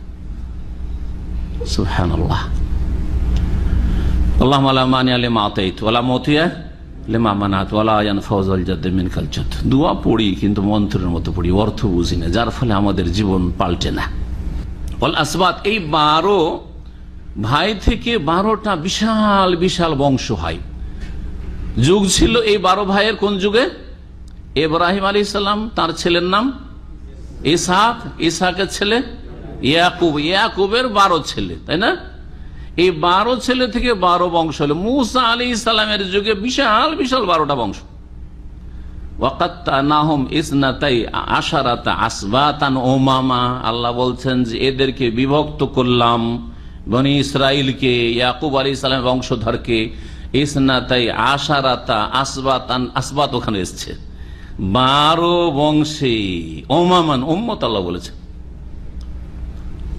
এবং এই 12 বংশ তাদের ওই ময়দানে গিয়ে, লোহিত সাগর পার করে মরুভূমিতে গিয়ে, সে খোলা মাঠে পানির দরকার, পানি কোথায় পাবে? আল্লাহ বলছেন ওদের জন্য 1-2টা নহর যদি করি তো 12 বংশ মারামারি কাটাকাটি শুরু করে দিবে, তাই না? তো আল্লাহ বলছেন যে 12 বংশের জন্য 12টা নহর, 12টা লাঠির বাড়ি লাগাও, আনিজরে বিআসাকাল হাজারা ফানফাজারাত মিনহু ইসনাতা আশারা আইনান। সুবহানাল্লাহ, এই 12 কথা আল্লাহ বলছেন ওখানে। কোরআনে একটি আয়াতকে আর এক আয়াতের সাথে মিলিয়ে দেখবেন, কারণ কোরআনে কিসসা কাহিনী বয়ান করার জন্য আসেনি, শিক্ষা দেওয়ার জন্য এসেছেন। সুতরাং একসাথে এক জায়গায় সবগুলি কথা বর্ণনা করেনি। এই 12 বংশের জন্য 12টি নহর প্রবাহিত হয়েছে, হ্যাঁ, ঝর্ণা প্রবাহিত হয়েছে, হ্যাঁ। তাদের আলিমা কুল্লু উনাসি মাশরাবাহুম, প্রত্যেক গোত্র বংশ জানে যে এটা হচ্ছে আমাদের নহর, আমাদের ঝর্ণা, এখান থেকে আমরা শুধু পানি, অন্যরা নেবে না, ওইটা ওদের, আমাদের না। কোনো ঝগড়া বিবাদ নেই। আল্লাহ কত নিয়ামত তাদেরকে, নাকে তেল দিয়ে সারা রাত ঘুমায়, সকালে উঠে মান্নার সালওয়া। এই বনি ইসরাইলদের জন্য আল্লাহ কত যে নিয়ামত দিয়েছেন, কিন্তু তারা নিয়ামতের শুকরিয়া আদায় করেনি। তাদেরকে আল্লাহ মাগজুব, গজব প্রাপ্ত বলে আখ্যায়িত করেছেন। আমাদেরকে আল্লাহ খায়রা উম্মাহ, শ্রেষ্ঠ উম্মত বলে আখ্যায়িত করেছেন, কত সম্মানিত করেছেন। আমরা যদি ঈমান ইসলামের কদর না করি, 5 ওয়াক্ত সালাতের কদর না করি, আমাদের কাছে ইসলাম তুচ্ছ, আমাদের কাছে ইসলাম মনে হচ্ছে অচেনা। ইসলাম পালন করলে মানুষ তাকায়, মুসলিমরা তাকায়, কি করে রে, কি বলে রে, তৌহিদের কথা বলে আশ্চর্য, সুন্নতের কথা বলে আশ্চর্য, হেজাব পর্দা করলে আশ্চর্য, কি করে রে, এসব মৌলবাদী কোত্থেকে আসলো, হ্যাঁ, এসব জঙ্গি কোত্থেকে আসলো, ইসলাম মানে জঙ্গিবাদ। এটা যদি ইহুদি খ্রিস্টানরা বলতো তো অত আক্ষেপ হইতো না। বেদিন মুসলিমরা, হ্যাঁ, মৌলবাদী বলে মুসলিমদেরকে, চরমপন্থী বলে, কট্টরপন্থী বলে, এরা গোঁড়া হয়ে, এরা এই যুগের লোক না, এইসব গালমন্দ করে। নিজেরা যখন লাঞ্ছিত হয়েছে, আল্লাহ তাদেরকে লাঞ্ছিত করে দিয়েছে। নিজেরা তাদের দিন থেকে সরে গেছে, আল্লাহ তাদেরকে অপদস্থ করেছে। মহান আল্লাহ বলছেন এই আসবাতের কথা, অর্থাৎ এই যে 12টি বংশ যেই সত্য দিন মেনে চলেছে, হ্যাঁ, তাদের প্রতি যা নাযিল হয়েছিল যে বিধান, সেই বিধান আমরা বিশ্বাস করি। কারণ শেষ উম্মত যারা সত্যিকার মুসলিম, তারা প্রত্যেক নবীকে বিশ্বাস করে, প্রত্যেক নবীর ওই সব আদর্শকে বিশ্বাস করে, বিধিবিধানকে, যেগুলির স্বীকৃতি নবী মুহাম্মদ রাসূলুল্লাহ সাল্লাল্লাহু আলাইহি ওয়াসাল্লাম দিয়েছেন কোরআনে কারীম এবং হাদিস দ্বারা, সেগুলিকে স্বীকৃত করা হয়েছে। দেখেন, খাতনা করছি, খাতনা ইব্রাহিম আলাইহিস সালামের যুগে, কোরবানি করছি, কোরবানি ইব্রাহিম আলাইহিস সালামের আদর্শ, হজ করছি, হজ ইব্রাহিম আলাইহিস সালামের আদর্শ, উমরা করছি, উমরা ইব্রাহিম আলাইহিস সালামের আদর্শ, সাফা মারওয়া দৌড় লাগাচ্ছি, ইব্রাহিম আলাইহিস সালামের আদর্শ, তাই না? জি। জামরাতে পাথর মারছেন, মেনায় অবস্থান করছেন, আরাফায় অবস্থান করছেন, সব সুন্নাত ইব্রাহিম। জি, সেগুলি আমরা মানি। মুসা, আর যা মুসাকে প্রদান করা হয়েছে, ঈসাকে প্রদান করা হয়েছে, ওয়ান নাবিয়্যুনা মির রাব্বিহিম, এবং তাদের প্রতিপালকের পক্ষ থেকে যেসব নবীরা এসেছেন তাদেরকে যা দেওয়া হয়েছে, সব আমরা আমান্না, বিশ্বাস করি। লা নুফাররিকু বাইনা আহাদিন মিনহুম, তাদের মাঝে কোন রকমের পার্থক্য করি না। একে মানবো, ওকে মানবো না, এটা মানবো, এটা মানবো না, এই কিতাব মানবো, ওই কিতাব মানবো না, সবগুলিকে শ্রদ্ধার নজরে দেখি। হ্যাঁ, সবগুলি আল্লাহ রাব্বুল কিতাব ছিল। তবে আগের কিতাবগুলি সম্পর্কে দুটি কথা মনে রাখবেন। আগের কিতাবগুলি সম্পর্কে এবং আগের আম্বিয়া রাসূলগণ সম্পর্কে দুটি কথা মনে রাখবেন। একটি কথা হচ্ছে যে আগের কিতাবগুলিতে বিকৃতি ঘটানো হয়েছে, আসল রূপে নেই, আল্লাহ যেভাবে নাযিল করেছিলেন। সুতরাং বিকৃত কথাগুলি যেগুলি তাতে সংযোজন করা হয়েছে, অ্যাড করা হয়েছে, সেগুলি তো আল্লাহর কথা নয়, সেগুলি তার ওহী ইলাহি নয়, সুতরাং সেগুলো বর্জিত। এক। 2 নম্বর কথা, আগের কিতাবগুলির জন্য এবং আগের নবীদের জন্য আল্লাহ একটা পিরিয়ড লিমিট করে দিয়েছেন যে এতদিন পর্যন্ত তাদের সময়কাল, তারপরে নিউ এডিশন আসছে, নতুন দিন আসছে, হ্যাঁ, নতুন নবীর আবির্ভাব হচ্ছে। সুতরাং এখন আর সেই পুরাতন বিধান মানলে চলবে না। বুঝতে পারছেন না? এই কথাটি বোঝানোর জন্য অনেকবারই উদাহরণ দিচ্ছি, দেশের আইন কানুনের উদাহরণ দিয়ে বুঝিয়েছি। ৭১-এর পরে কেউ যদি বললে যে ওই আইয়ুবের শাসন পাকিস্তানি সংবিধান মানবো, সে রাষ্ট্রদ্রোহী নয়, দেশদ্রোহী নয়, ঠিক কিনা? ৪৭-এর পরে কেউ ভারত পাকিস্তানি যদি বলে যে আমরা মুসলিম মোগলদের সংবিধান মানবো, তারপরেও, অথচ মোগলদের, মুসলিমদের, হ্যাঁ, ইসলামিক আইনের কথা বলছে, তারপর রাষ্ট্রদ্রোহী বলে বিবেচিত হবে। হবে না? হবে না? চিন্তা করুন, মানুষের আইনে যদি এটা হয়, তো রব্বুল আলামিনের, হ্যাঁ, বিধানে কি নেই যে আমি আমার রসুল পাঠাইলাম, বারহাক সত্য রসুল, তাকে মানতে বলেছি, তোমাদেরকে মানতে হবে, আগেরটা রহিত করলাম। এই দুটি কথা মনে। এক হচ্ছে যে তাদের বিকৃত কিতাবগুলো আসলে আসল রূপে বিকৃত হয়েছে। 2 নম্বর কথা, সেই কিতাবগুলির বিধিবিধানের মৌলিক বিষয়গুলি রাখা হয়েছে, যেগুলো বুনিয়াদী বিষয়, তৌহিদ, রিসালাত, আখিরাত, জান্নাত, জাহান্নাম, বিভিন্ন বিষয়। কিন্তু নামাজের পরিমাণ কত, ওয়াক্ত নামাজ, তার নামাজ হয়তো সালাত ছিল কিন্তু সালাতের পদ্ধতিতে পার্থক্য, সিয়াম ছিল, রোজার পদ্ধতিতে পার্থক্য, হজ ছিল, হজের পদ্ধতিতে পার্থক্য হইতে পারে, আপনার জাকাতের পরিমাণে পার্থক্য হইতে পারে। ইবাদত বন্দেগী মৌলিক ছিল সেসব দিনে, কিন্তু বিভিন্ন খুঁটিনাটি বিষয়ে পার্থক্য রয়েছে। যেমন আম্বিয়া রাসূলগণ সম্পর্কে নবী সাল্লাল্লাহু আলাইহি ওয়াসাল্লাম বলেছেন তাদের সম্পর্ক এরকম। শেষ নবীর নিয়ে আসা কোরআনের এবং হাদিসের ওয়াহির প্রত্যেকটি বিষয় আপনাকে একজন মুসলিম হিসাবে মানতে, প্রত্যেক মানুষের উপর ফরজ। আর আগের নবী এবং নবীদের কিতাবগুলির সেই কথাগুলি মানতে হবে যেগুলি ওয়াহি এবং যেগুলিকে স্বীকৃতি দিয়েছেন প্রিয় রাসূল সাল্লাল্লাহু আলাইহি ওয়াসাল্লাম। হজের স্বীকৃতি দিয়েছেন, সাফা মারওয়ার সাইর স্বীকৃতি দিয়েছেন। যদি নবী সাল্লাল্লাহু আলাইহি ওয়াসাল্লাম সাফা মারওয়ার সাইর কথা না বলতেন আমরা করতাম না। হাজরে আসওয়াদের চুম্বনের স্বীকৃতি দিয়েছেন, না হলে করতাম না। কেন ওমর রাদিয়াল্লাহু তাআলা বলেননি হাজরে আসওয়াদের কাছে দাঁড়িয়ে, সহিহ বুখারীতে হাদিস, ইন্নী লা আলামু আন্নাকা হাজার, এই পাথর, আমি ভালো করে জানি তুমি একটা পাথর, লা তানফা ওয়ালা তাদুর, তুমি উপকারও করতে পারো না আর অপকারও, ক্ষতিও করতে পারো না। তোমার মধ্যেই ক্ষমতা নাই যে আমি তোমাকে চুমা না দিলে আমার ক্ষতি করে দিবে। এই আকীদা কবর মাজার পূজারীদের। মাজারে না গেলে বাবা নারাজ হয়ে যাবে, সর্বনাশ হয়ে যাবে। পীর বাবার দরবার, পীর বাবা গ্রামে এসেন, কিছু নজরানা পেশ না করলে সর্বনাশ হয়ে যাবে। জি, এগুলি হচ্ছে পৌত্তলিকদের ধর্ম, হিন্দুদের ধর্ম। এগুলো দ্বীন ইসলামের বিধান হচ্ছে যে তুমি ক্ষতিও করতে পারো না, লাভও করে দিতে পারো না। ক্ষতি লাভের মালিক একমাত্র আল্লাহ। ওয়ালা, তাহলে তোমাকে চুমা কেন দিতে এসছি? ওয়ালাউলা আন্নী রাআইতু রাসূলুল্লাহ কাব্বালাকা মা কাব্বালতুকা, আমি যদি রাসূলুল্লাহ সাল্লাল্লাহু আলাইহি ওয়াসাল্লামকে চুমু দিতে না দেখতাম তোমাকে কখনো চুমু দিতে আসতাম না। মা কাব্বালতুকা। মাকামে ইব্রাহিম, ইব্রাহিম আলাইহিস সালাম দাঁড়িয়েছেন, আসছে। মাকামে ইব্রাহিমের পিছনে রাসূলুল্লাহ সাল্লাল্লাহু আলাইহি ওয়াসাল্লাম যদি ওই আয়াতটি পড়ার পরে নামাজ না পড়তেন, তওয়াফ শেষ করে, তাহলে আমরা নামাজ পড়তে ওখানে যেতাম না, ঠিক কিনা?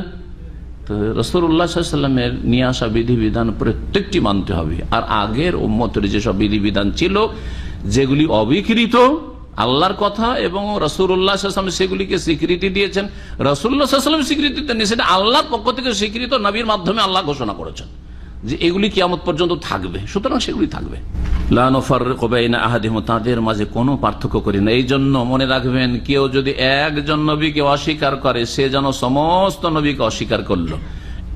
কেউ যদি বলে যে আমি সব নবীকে মানি, অমুক নবীকে মানতে পারি না, সে মুসলিম নয়। সারা জীবন যদি সিজদায় পড়ে থাকে, তাহাজ্জুদ গুজার হয়, সে কাফের। বুঝা গেছে না? আমি তাওরাতকে আসমানি কিতাব মানি না, সে কাফের। ইনজিলকে আমি আসমানি কিতাব ওহি এলাহি মানি না, কাফের। সেটা আসমানি কিতাব, কিন্তু তাতে বিকৃতি ঘটানো হয়েছে। ও নাহনু লাহু মুসলিমুন, এবং আমরা তার সামনে আত্মসমর্পণকারী। মুসলিমুন, আমরা কি আল্লাহর সামনে মুসলিম। কারা বলেছেন? নবী সাল্লাল্লাহু আলাইহি ওয়াসাল্লামকে আল্লাহ বলতে বলছেন, এবং সমস্ত আম্বিয়া রাসূলগণের দিন ইসলাম ছিল। এই জন্য আল্লাহ বলছেন অমাইয়াবতাগি গায়রাল ইসলামি দীনান, এটি হচ্ছে ইসলাম। আর যে কেউ ইসলাম ছাড়া অন্য কোনো মতাদর্শ সন্ধান করবে, মনে করবে যে রাস্তা মেলা হতে পারে, আমাদের টার্গেট এক থাকলে হইল। আজকাল দুনিয়ার শিক্ষায় শিক্ষিত আর ইসলাম সম্পর্কে অজ্ঞ অনেক এইরকম দুনিয়ার শিক্ষায় শিক্ষিতরা এই ধরনের কথাবার্তা বলে থাকে। এক উচ্চ শিক্ষিত মানুষ আজকের থেকে 30 বছর আগের ঘটনা আমাকে এসে বলছে যে কথা বলতে বলতে শুরু করে দিতে, বলতে ভাবছে যে আমি তো একজন হেডমাস্টার, উচ্চ মাধ্যমিকের, আমি অনেক কিছু জানি। বলতে শুরু করেছে, বলছে যে ধরেন আমি ঢাকা শহরে যাচ্ছি, ঢাকা শহরে ঢোকার জন্য 20-30টা রাস্তা আছে, তাই না? এদিক থেকে ওই দিক থেকে যে দিক থেকে পারলো সবাই ঢাকা যেতে চায়, ঢাকা চলো ঢাকা চলো ঢাকা চলো ঢাকা চলো, তাই না? আজকাল আন্দোলনের যুগে। আর এক রাস্তা দিয়ে যাওয়া জরুরি নাকি? এক রাস্তা দিয়ে যাওয়া জরুরি? দেখছেন শয়তানদের যুক্তি কেমন। আরে ঢাকা পৌঁছলো, টার্গেট সবার ঢাকা পৌঁছাবো, ঢাকা পৌঁছে দিয়ে হইল, সবাই ঢাকা পৌঁছে গেছে, যে দিক থেকে এসছে ওই রকমই বলছে। ইসলাম দিয়েও আল্লাহকে পাওয়া উদ্দেশ্য, খ্রিস্টান ধর্ম দিয়েও আল্লাহকে পাওয়া উদ্দেশ্য, আর ইহুদি ধর্ম দিয়েও আল্লাহকে পাওয়া উদ্দেশ্য, বুদ্ধিজম দিয়েও আল্লাহকে পাওয়া উদ্দেশ্য, আর হিন্দুইজম দিয়েও আল্লাহকে পাওয়া উদ্দেশ্য, শিখিজম দিয়েও আল্লাহকে, সবাই তো আল্লাহকে পেতে চায়, টার্গেট তো আল্লাহ। সুতরাং সবটাই ঠিক। আউযুবিল্লাহ, গেল জাহান্নামে সব। জি, কাফের, মুসলিম নয়। কারণ আল্লাহ বলেননি যে আমাকে পাওয়ার জন্য মেলা রাস্তা আছে, বলেছেন একটি রাস্তা আছে। সেটা কি? ইন্নাদ দীনা ইনদাল্লাহি আল ইসলাম, আল্লাহর নিকট দিন হচ্ছে একমাত্র ইসলাম। আমাদের দেশের বক্তারা যারা কোরআন হাদিস বেশি বুঝে না কিন্তু বেশি বলতে পারে, তারা আল্লাহর সর্বোত্তম দিন হচ্ছে ইসলাম। এই সর্বোত্তম কথার কোথায় আছে? ইন্না দিন আছে, ইন্না খায়রাত দিন আছে, উৎকৃষ্ট দিন আছে কোথাও? উত্তম শব্দটি আছে কোথায়? জি, কিছুই বুঝে না। দিন হচ্ছে একমাত্র ইসলাম। আম্বিয়া রসুলগণের সকলে, আদম আলাইহিস সালাম থেকে শুরু করে কিয়ামত পর্যন্ত যত নবী রসুল এসেছেন সকলের দিন হচ্ছে ইসলাম, আর তাদের যারা সত্যিকার অনুসারী সকলের দিন হচ্ছে ইসলাম। সুতরাং ওমাইয়াবতাগি গায়রাল ইসলাম, এদের এই ইসলাম ছাড়া অন্য কোন দিন যদি আদর্শ কেউ যদি জীবন বিধান সন্ধান করে যে সেই দিয়ে আমি পরিত্রাণ পেতে চাইব, সেই দিয়ে আমি আল্লাহর কাছে পৌঁছার চেষ্টা করবো, আল্লাহর সান্নিধ্য লাভ করব, আল্লাহ ঘোষণা করে দিয়েছে ফালা ইউকবাল মিনহু, কখনো তার পক্ষ থেকে গ্রহণ করা হবে না, মঞ্জুর করা হবে না, কোশ্চিন কালেও তা মঞ্জুর করা হবে না। ওয়াহুয়া ফিল আখির, যখন মঞ্জুর হইল না কিন্তু অনেক তার নিজের খেয়াল খুশিতে ভালো কাজ করলো, যেই মতে পথে বিশ্বাস ছিল তার সেই বিশ্বাস অনুযায়ী সে অনেক ভালো কাজ করেছে, অনেক জনকল্যাণমূলক কাজ করেছে, অনেকে করে না, জনকল্যাণমূলক কাজ করেছে। একজন মহিলা কলকাতায় গিয়ে তার যৌবনকালে বসেছিল, জানেন তার নাম? ট্রেসা। ওকে মাদার মানে মা, তো আমাদের মা নাকি? আরে ওদের মা হইতে পারে, তো আমাদের মা কোথায়? আমাদের মা হয় হাওয়াকে বলবেন, আদম আলাইহিস সালাম স্ত্রীকে, আর না হলে নবীর বিবিগণকে মা বলবেন, আর না হলে যার পেট থেকে ভূমিষ্ঠ হয়েছে তাকে মা বলবেন। আপনার কোথেকে মা হলো যে মাদার ট্রেসা? এই কথাগুলি আমরা বলি অজান্তে বলি, কিন্তু সব মা বানিয়ে দিলেন। হ্যাঁ, এই মিডিয়ার যুগে যাকে সবাই মা বলে আপনি হই হই করে আপনিও মা বানিয়ে দিলেন, অথচ আপনি একজন মুসলিম মানুষ, আপনার মা নয় সেটা। হ্যাঁ, অনেকে প্রশংসা করে, তার যখন মৃত্যু হলো ও প্রশংসা শেষ নেই, অনেক মুসলিম প্রশংসা গুণগান চলছে। ইসলামের পথে হয়েছে ফালা ইউকবাল মিনহু, কোশ্চিন কালেও তা মঞ্জুর হবে না। যখন মঞ্জুর হলো না আল্লাহর কাছে, কারণ এই খ্রিস্টান ধর্ম প্রচারের জন্য আদিবাসীদেরকে খ্রিস্টান বানানো, মুসলিমদেরকে পশ্চিমবঙ্গে গিয়ে আর ভারতে গিয়ে খ্রিস্টান বানানোর কথা আল্লাহ সেখানে নিজে যাও খ্রিস্টান বানাও গিয়ে। আল্লাহ বলেছেন আমার ইসলাম প্রচার করো, ইসলাম হচ্ছে আমার মনোনীত দিন। ইসলাম প্রচার করতে যায়নি, ইসলামে সর্বনাশ করার জন্য গিয়েছে। সুতরাং ফালা ইউকবাল মিনহু, যখন কোশ্চিন কালে কবুল হইল না আল্লাহর কাছে, তাহলে পরকালে মতের পরে কি হবে? দিলেন জান্নাতে ঢুকিয়ে, কোরআন খানি করে বক্সে দিলেন।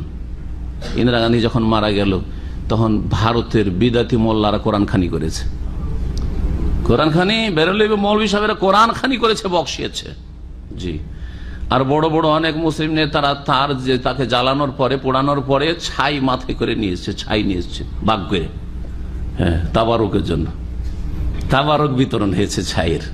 জি, আস্তাগফিরুল্লাহ ওয়া আতুবু ইলাইহি।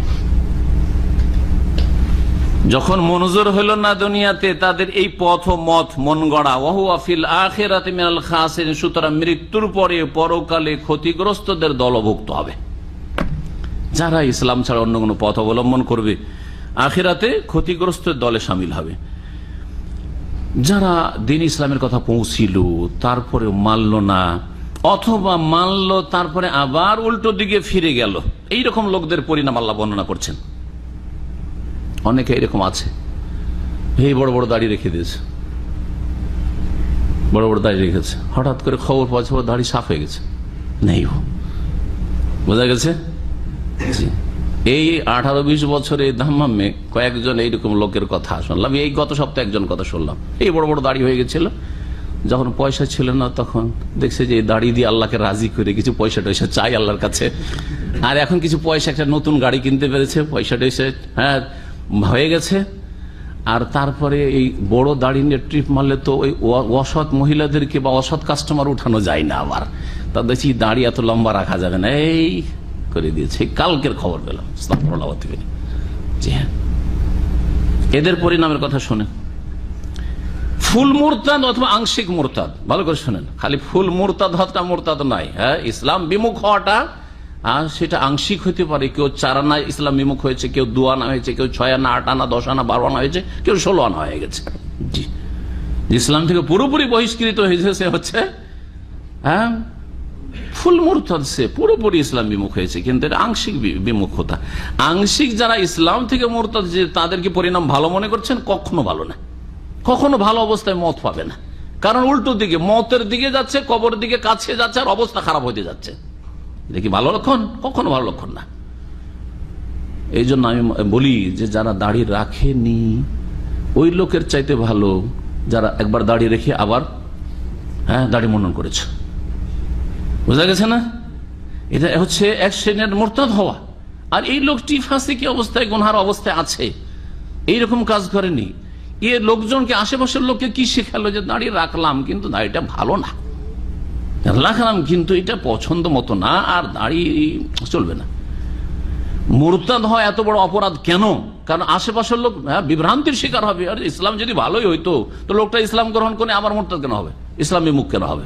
ইসলাম কেন পরিত্যাগ করবে? আবার ধর্মে কেন ফিরে আসবে? তার মহান আল্লাহ বলছেন, কাইফা ইয়াহদিল্লাহু কওমান, কিভাবে আল্লাহ সেই জাতিকে হেদায়েত করতে পারেন, কাফারু বাদা ঈমানিহিম, যাদের ঈমানের পরে তারা কুফরি করলো, ঈমান নিয়ে আসার পরে আবার কাফের হয়ে গেল। ওয়া শাহিদু, সাক্ষ্য প্রদানও করেছিল, আন্না রাসূল হক, যে শেষ রাসূল মুহাম্মদ সাল্লাল্লাহু আলাইহি ওয়াসাল্লাম সত্য, নবীকে মেনেছিল, লা ইলাহা ইল্লাল্লাহ সাক্ষ্য দিয়েছিল, মুহাম্মদ রাসূলুল্লাহ সাক্ষ্য প্রদান করেছিল। ওয়া জাআহুমুল বায়িনাত, এবং তার সাথে সাথে তাদের কাছে বা তার কাছে সুস্পষ্ট দলিল প্রমাণ এসছে। কোরআন কারীম নাযিল হচ্ছে, কোরআন কারীম আয়াত শুনছে, অনেক দিনের কথা শিখলো, শিখার পরে এরকম।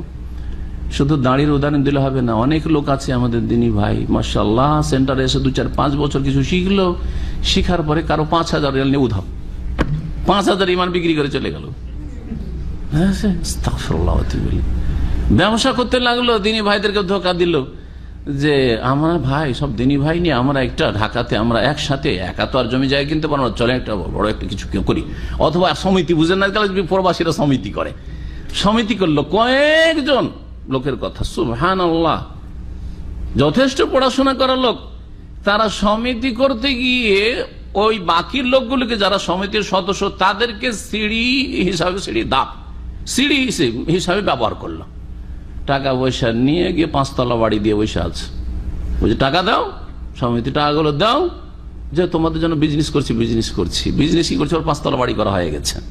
বাড়ি করার পরে এখন টাকা পয়সা দাও, ধরেছে, ও টাকা দেবো কিস্তিতে, একসাথে দিতে পারবো না, কত করে, এই তো দিলাম, এই নুন তেল বুঝেন তো, হ্যাঁ, নুন তেল করে 1,000 2,000 এই করে দিতে যাক বাড়ি আমার হয়ে গেছে একসাথে। আউযুবিল্লাহ। জি, জাআহুমুল বায়িনাত, কোরআন হাদিস শিখার পরে এই অবস্থা। এগুলো হচ্ছে আংশিক ইসলাম বিমুখতা। জি, চরিত্রহীন হয়ে যাওয়া। আরো এইরকম আছে, হ্যাঁ, দিনের কাজ, দাওয়ার কাজে এদিক ওদিক ঘুরে বেড়াইতো আমাদের দিনী ভাইদের সাথে, আর এখন শোনা যায় যে সারা রাত ইন্টারনেটে জাগে, ফেসবুকে জাগে, আর ফজরের 1 ঘন্টা আগে শুয়ে যায়। জি হ্যাঁ, আশ্চর্য হয়ে যাবেন আপনি। হাদিস কত এরকম কিসসা বয়ান করবেন। আল্লাহ হেফাজত করেন আপনাদের, আল্লাহ আপনাদের আগে আমার হেফাজত করেন। রব্বানা লা তুযিগ কুলুবানা বা'দা ইয হাদাইতানা, আল্লাহ হেদায়েত করেছো, হেদায়েতের পর অন্তরকে বাঁকা করে দিও না, গোমরাহির দিকে ফিরিয়ে দিও না। আল্লাহ দোয়া শিখিয়েছেন, কত গুরুত্বপূর্ণ দোয়া। আল্লাহ হেদায়েতের পরে অন্তরকে বাঁকা করে দিও না। জি, মদিনা ইউনিভার্সিটি বা সৌদি আরবে জামিয়াতুল ইমাম ইসলামিক ইউনিভার্সিটিতে লেখাপড়া করে যাওয়ার পরে এক পীরের গিয়ে সে খলিফা হয়ে গেল, আর একজন আর কিছু হয়ে গেল। বহু ঘটনা এরকম আছে। জি, সুবহানাল্লাহ।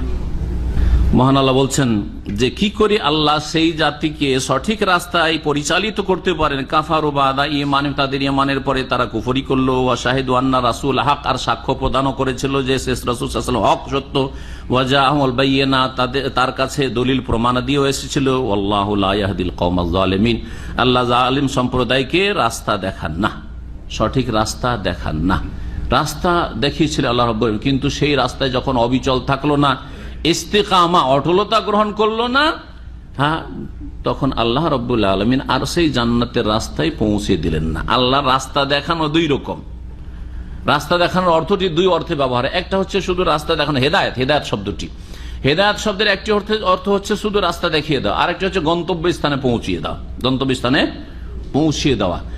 আল্লাহ রাব্বুল আলামিন হেদায়েত করেন না জালেমদেরকে, মানে গন্তব্যস্থানে পৌঁছান না। গন্তব্যস্থান হচ্ছে ঈমানের অবস্থায় মওত, ইমানের অবস্থায় মুসলিম, ওয়ালা তামুতুন্না ইল্লা ওয়া আনতুম মুসলিম, মুসলিম হয়ে যদি সত্যিকার মরতে পারেন, এটা হচ্ছে আল্লাহর হেদায়েত, যে সারা জীবন আপনি মুসলিম থাকতে পারলেন, ইসলামটা রক্ষা করতে পারলেন, ফরজ ওয়াজিব আদায় করলেন, হারাম নাজায়েজ থেকে বেঁচে থাকলেন, জান্নাতের আশা করা যেতে পারে, আল্লাহর রহমতের আশা করা যেতে পারে।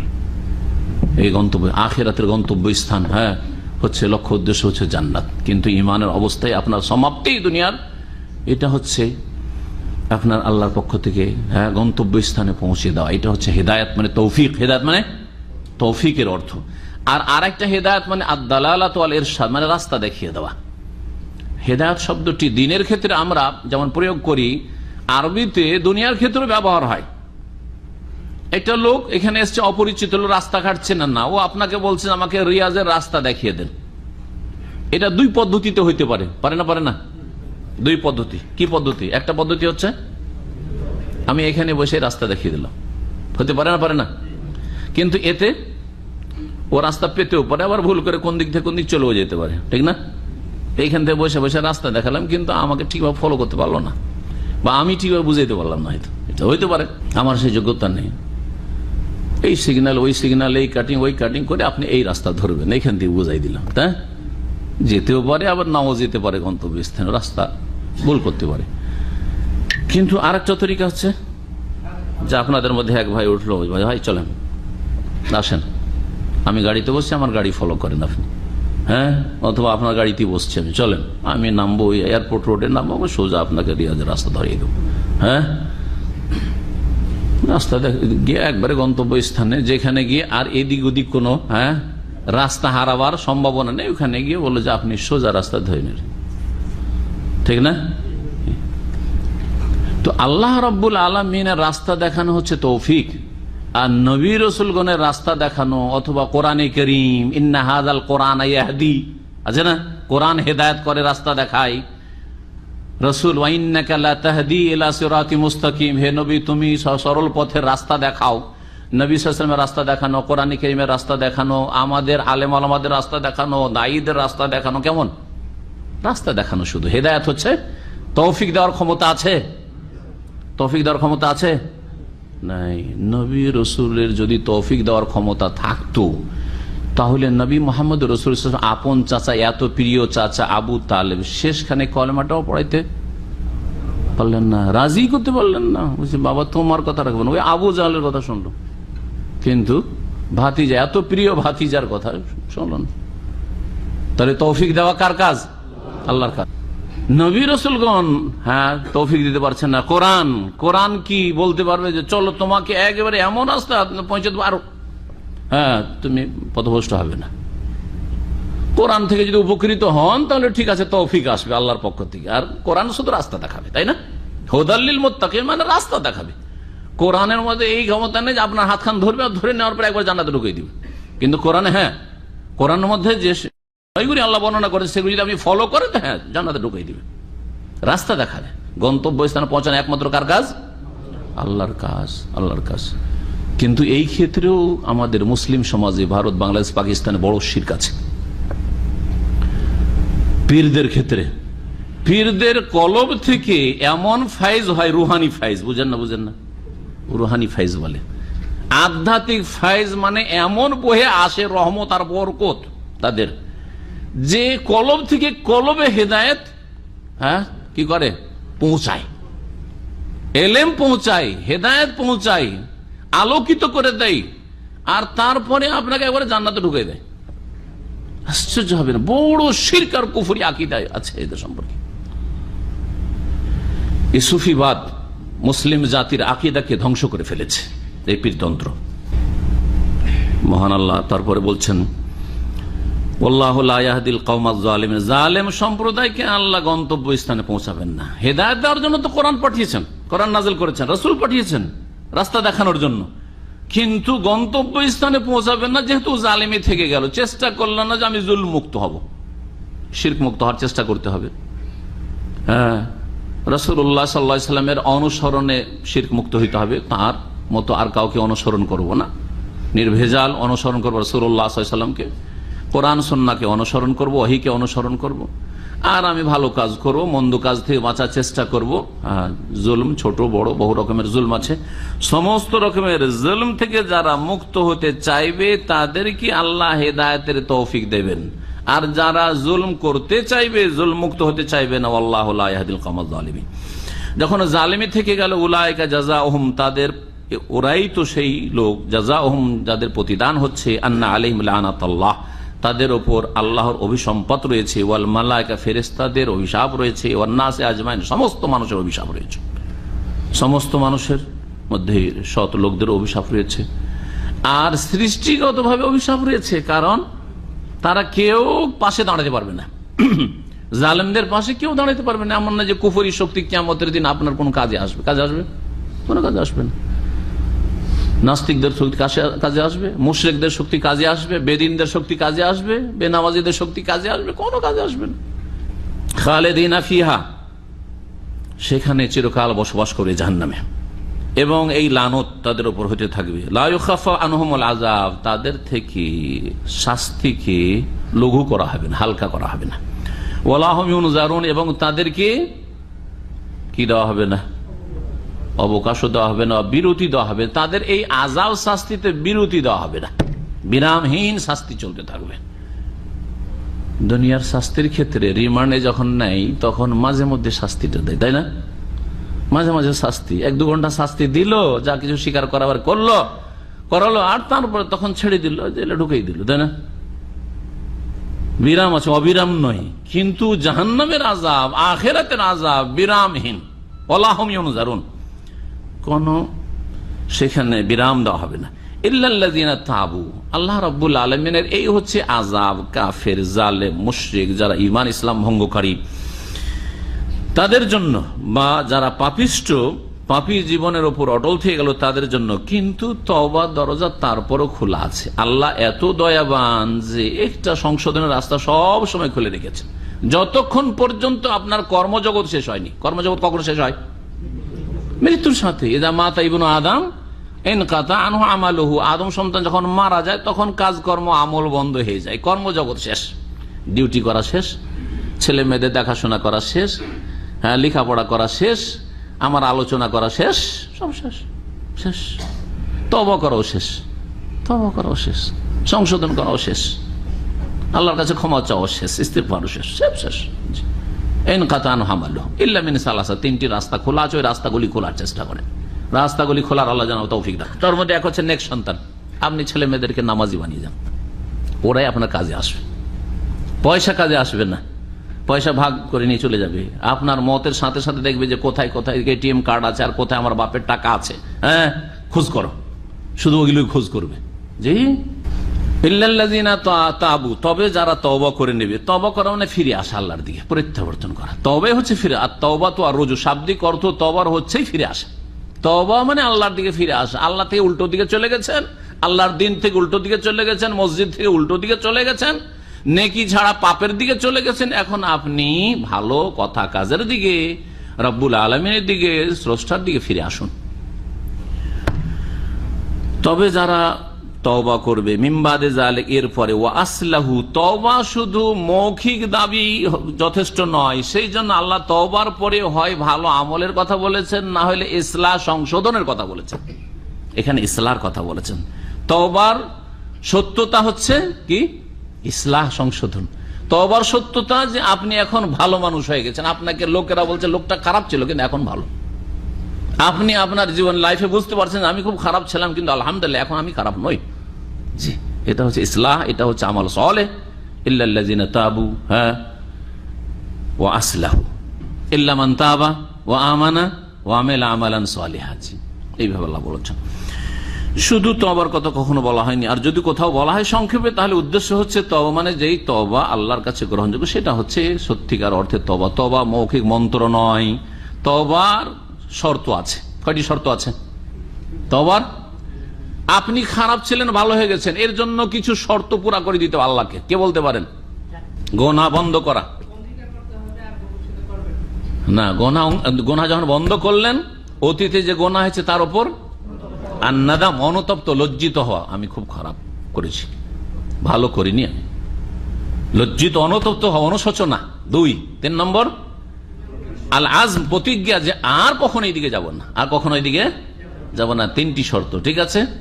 3টি শর্ত আল্লাহর হকের ক্ষেত্রে। কেউ কেউ আর একটা শর্ত বাড়িয়েছেন, সেটা হচ্ছে 1 নম্বরে, সেটা হচ্ছে ইখলাস, নিষ্ঠার সাথে। নিষ্ঠার সাথে, কারণ প্রশাসনের ভয়, কেউ যদি থানা পুলিশ ধরে নিয়ে গেছে তখন বলছে যে বাবু তওবা করছি, বাবু তওবা করছি, হবে না? আল্লাহর কাছে তওবা করতে হবে।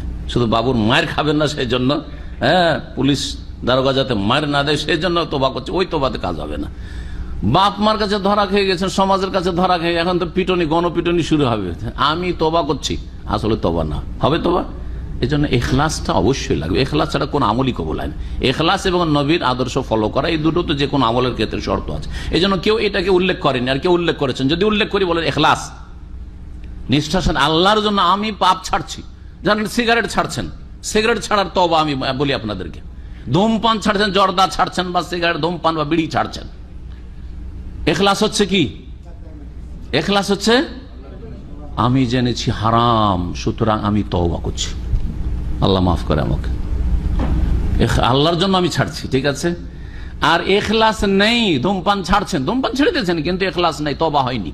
যেমন ডাক্তারের কাছে গেছিলেন আর ক্যান্সারের কিছু পাওয়া যাচ্ছে আপনার ব্লাডে, তখন ডাক্তার বলছে কি আপনি ধূমপান করেন নাকি? বলছেন একটু করি। না, ধূমপান যদি করেন তাহলে আপনার চিকিৎসা নেই এখানে। সাথে সাথে সেই স্ত্রীকে বলছেন এক্ষুনি ধূমপান ছাড়লাম, সিগারেট সব পুড়িয়ে দাও, এক্ষুনি পুড়িয়ে দাও। তওবা হইল? ধূমপান তো ছেড়ে দিলেন, কিন্তু তওবা হইল? আল্লাহর কাছে তওবা হয়নি। আল্লাহর ভয়ে হারাম বলে আপনি ছাড়েননি, শরীর বাঁচানোর জন্য ছেড়েছেন, স্বাস্থ্য বাঁচানোর জন্য ছেড়েছেন। সুতরাং এটা ইখলাস নেই। ইখলাস, তারপরে বন্ধ করা, গুনাহ বন্ধ করা, তারপরে অনুতপ্ত লজ্জিত হওয়া, আর কি প্রতিজ্ঞা করা, আল আজম আল্লাহ ইয়াউদ, আর ফিরে আসবো না সেই দিকে, 4টা শর্ত। তারপরে মানুষের হক নষ্ট, টাকা পয়সা কারো বেমানি করে রেখেছেন, জি, কাউকে গাল দিয়েছেন, জি, কারো ক্ষতি করেছেন, তাহলে কি করতে হবে? ফিরিয়ে দেওয়ার হলে ফিরিয়ে দিতে হবে, আর যদি ক্ষমা নেওয়ার হয় তাহলে ক্ষমা নিতে হবে। টাকা পয়সা আছে ফিরিয়ে দিতে হবে। মেরেছেন তো বলতে হবে যে আমাকে মেরে নাও ভাই, আর না হলে মাফ করো। হ্যাঁ, গাল দিয়েছেন তো কি বলতে হবে যে তুমি আমাকে গাল দিয়ে নাও? না, এই প্রতিশোধ চলবে না, ভাই মাফ করে, তোমার গাল দিয়েছি। গীবত করেছেন, বলছে ভাই তুমি আমার গীবত করিও, তোমার খুব বদনাম করেছি, তুমি আমার বদনাম করে নিও, তাই নাকি? না, কি করতে হবে? ভাই তোমার আমি বদনাম করেছি, তুমি আমাকে মাফ করে দিও। হ্যাঁ, যদি এটা বললে দেখেন যে এর সাথে দুশ্মনী বেড়ে যাবে, আরো জানতো না, এখন জেনে নিয়ে শত্রুতা শুরু হয়ে যাবে, তাইলে তার চোখের আড়ালে সুনাম করবেন, এতদিন দুর্নাম করে সুনাম করবেন। লোক ভালো, ওর ভালো মেলা দিক আছে, কিন্তু আপনার চোখে পড়েনি, কানার মতো দেখছিলেন, শুধু খারাপগুলি আপনার নজরে আসছিল। এখন ভালোগুলি দেখেন, আর ভালোগুলো সুনাম করবেন, তাহলে আল্লাহ মাফ করে দিবেন। হয়তো জি, ওর জন্য আল্লাহর কাছে ক্ষমা চাইবেন যে আল্লাহ ওই লোকটি বদনাম করেছিলাম, আমি গীবত সমালোচনা করেছিলাম, আল্লাহ তুমি ওকে মাফ করে দিও। তওবা, আজকে তাহলে তওবা শিখলেন। তওবার জন্য পীরের কাছে যেতে হবে, এটা শর্ত না? হ্যাঁ, তওবা মানে হুজুরের কাছে যেতে হবে যে আমি অমুক পাপ করেছি। এক লোক আমার কাছে মেলা লোক এসেছে, এক লোকের কথা বলছি। এক লোক এসেছে, এসে বলছে যে আমাকে তওবাটা করিয়ে দেন। আমি বলছি তওবা করানোর জন্য আমার কাছে আসা লাগে না, ও আল্লাহর কাছে গেলেই চলে। হ্যাঁ, আপনি যান 2 রাকাত নামাজ পড়েন আর আল্লাহর কাছে দোয়া করেন, ব্যাস, বা রাতের অন্ধকারে যে কোনো এখনই তওবা করেন, আল্লাহর কাছে যান। এই যে লিফটে নামছেন নির্জনে, ও এতে দোয়া করে, তওবা করেন, হবে না নাকি? একা একা রাস্তায় চলছি তওবা করছি, হবে না নাকি? না, যে কোনো সময় হবে, যে কোনো সময় তওবা হবে। আল্লাহ আমি এখনই গুনাহ ছাড়লাম, এটি তওবা, আমার প্রতিজ্ঞা করছি, এটাই আমার তওবা।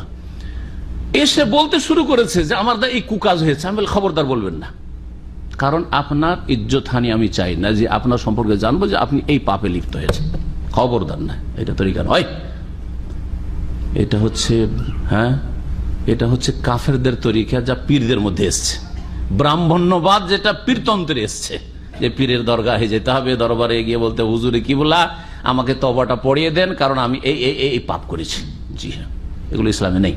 জি, খবরদার না, এরকম কাজ করবেন না। কাউকে জানাবেন, লুকিয়ে রাখবেন, নিজের পাপকে লুকিয়ে রেখে রবকে বলবেন যে আল্লাহ আমি ভুল করেছি, আমি তোমার কাছে মাফ চাইছি। তুমি না মাফ করলে আমার বাপ মাফ করলে হবে না, মা মাফ করলে হবে না, আমার সারা দুনিয়া, আমার যদি দেশের শাসক মাফ করে তাও মাফ হবে না, তুমি মাফ করো আল্লাহ। এর নাম হচ্ছে তওবা। জি হ্যাঁ, আল্লাহ যেন তওবা করার সত্যিকার অর্থে তৌফিক দান করেন।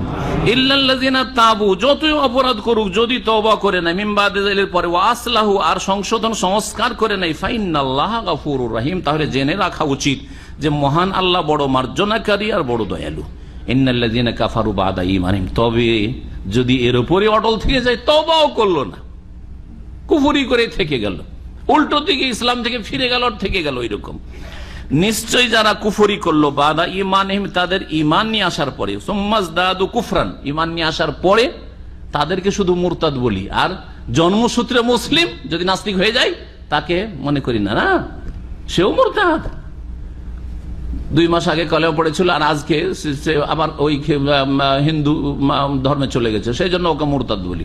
আর হাজার হাজার লক্ষ লক্ষ যা ঈমান ভঙ্গ করে মুরতাদ হয়ে যাচ্ছে, এদের খোঁজ আগে নিতে হবে, কারণ এটা হচ্ছে আমাদের আসল পুঁজি। মুসলিম জাতিটা আমাদের আসল পুঁজি, আর অমুসলিম যারা ইসলাম গ্রহণ করছে এটা হচ্ছে আমাদের কি লভ্যাংশ। বুঝেন না? বুঝেন না? জি। এখানকার বড় একজন শেখ মোহাম্মদ সালেহ আল মুনাজ্জিদ, তার অনলাইনে অনেক দাওয়াতি খেদমত আছে। উনি আমাদের একটা কোর্সে আজকে থেকে 18 বছর আগে ছিলেন, আব্দুল্লাহ ফুয়াদে। তো উনি বলছিলেন যে দেখেন, এই ইসলামিক সেন্টারগুলিতে নন মুসলিমকে ইসলাম নিয়ে আসার জন্য চেষ্টা একটা বড় খেদমত, আর একটা খেদমত হচ্ছে মুসলিমদের সংস্কার সংশোধন। কিন্তু মুসলিমদের সংশোধনটা অনেকেই তুচ্ছভাবে দেখে, আর কি মুসলিমদেরকে শুধু শিখাচ্ছে, তালিম দিচ্ছে, অথচ এটাই হচ্ছে আসল, এটা হচ্ছে আসল, আর ওটা হচ্ছে লভ্যাংশ। কেমন করে? মুসলিম যারা জন্মসূত্রে মুসলিম, তারা ইসলামের কিছু পালন না করলেও ইসলামের সাথে সম্পৃক্ততা আছে, নিজে অন্তত মুখে দাবি করছে আমি কি মুসলিম। এটা হচ্ছে আমাদের, ধরেন একটা ব্যবসা করতে গিয়ে একজন বিজনেসম্যান 5 লাখ টাকা লাগাইলো, এই 5 লাখ টাকায় উম্মতে মুসলিম আমাদের এই 5 লাখ টাকা আসল পুঁজি এটা। আর এই যে দিনে একটা দুটো করে ইসলাম গ্রহণ করছে, এটা হচ্ছে আমাদের কি লভ্যাংশ, মানাফে, লভ্যাংশ। লাভ যদি নাও হয়, আর আসল পুঁজির 1 বছর পরে গিয়ে বৈশাখ মাসে হালখাতা করতে গিয়ে দেখলেন যে আমার 5 লাখ টাকা দিয়ে শুরু করেছিলাম গত বৈশাখে, 5 লাখ ঠিক আছে, কোনো কষ্ট আছে? বেশি কষ্ট নেই, কষ্ট একটু হইলেও তেমন কোনো কষ্ট নেই, ঠিক কিনা? লাভ হয়নি কিন্তু পুঁজি আমার টিকে আছে। এই জন্য দাওয়া সেন্টার হোক অথবা যারা দাওয়াতি কাজ করছেন, তারা মুসলিমদের সংশোধনের গুরুত্ব বেশি দেবেন। মুসলিমদের মধ্যে নাস্তিক আছে, মুসলিমদের মধ্যে অধিকাংশ শিরক করছে, বড় শিরক করছে, কবর মাজারে বিশ্বাস, পীরতন্ত্রের শিরকিয়ে কুফরি আকিদায় হলুল ওয়াহাদাতুল ওজুদ, তারা আরশে চলে যেতে পারে, তারা পাগলরা এত ক্ষমতা রাখে, এইসব বিশ্বাস, আউযুবিল্লাহ, এইসব কুফরি আকিদা থেকে বের করে নিয়ে আসেন, এদেরকে মুসলমান বানায়। এটা হচ্ছে আসল পুঁজি আপনার। বেনামাজি, 95% জন বেনামাজি, এই বেনামাজি গুলো নামাজি বানায়, এগুলো হচ্ছে আসল পুঁজি আমাদের।